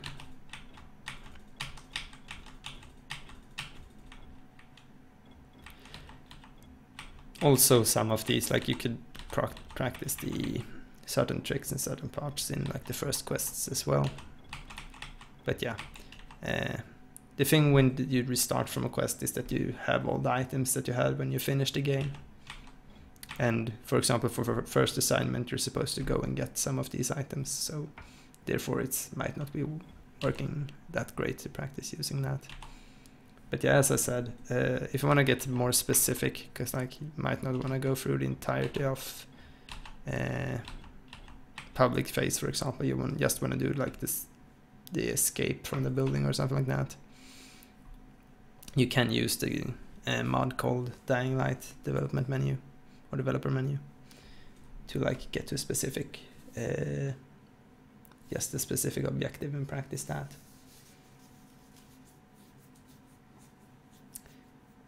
Yeah, was there anything more I wanted to say?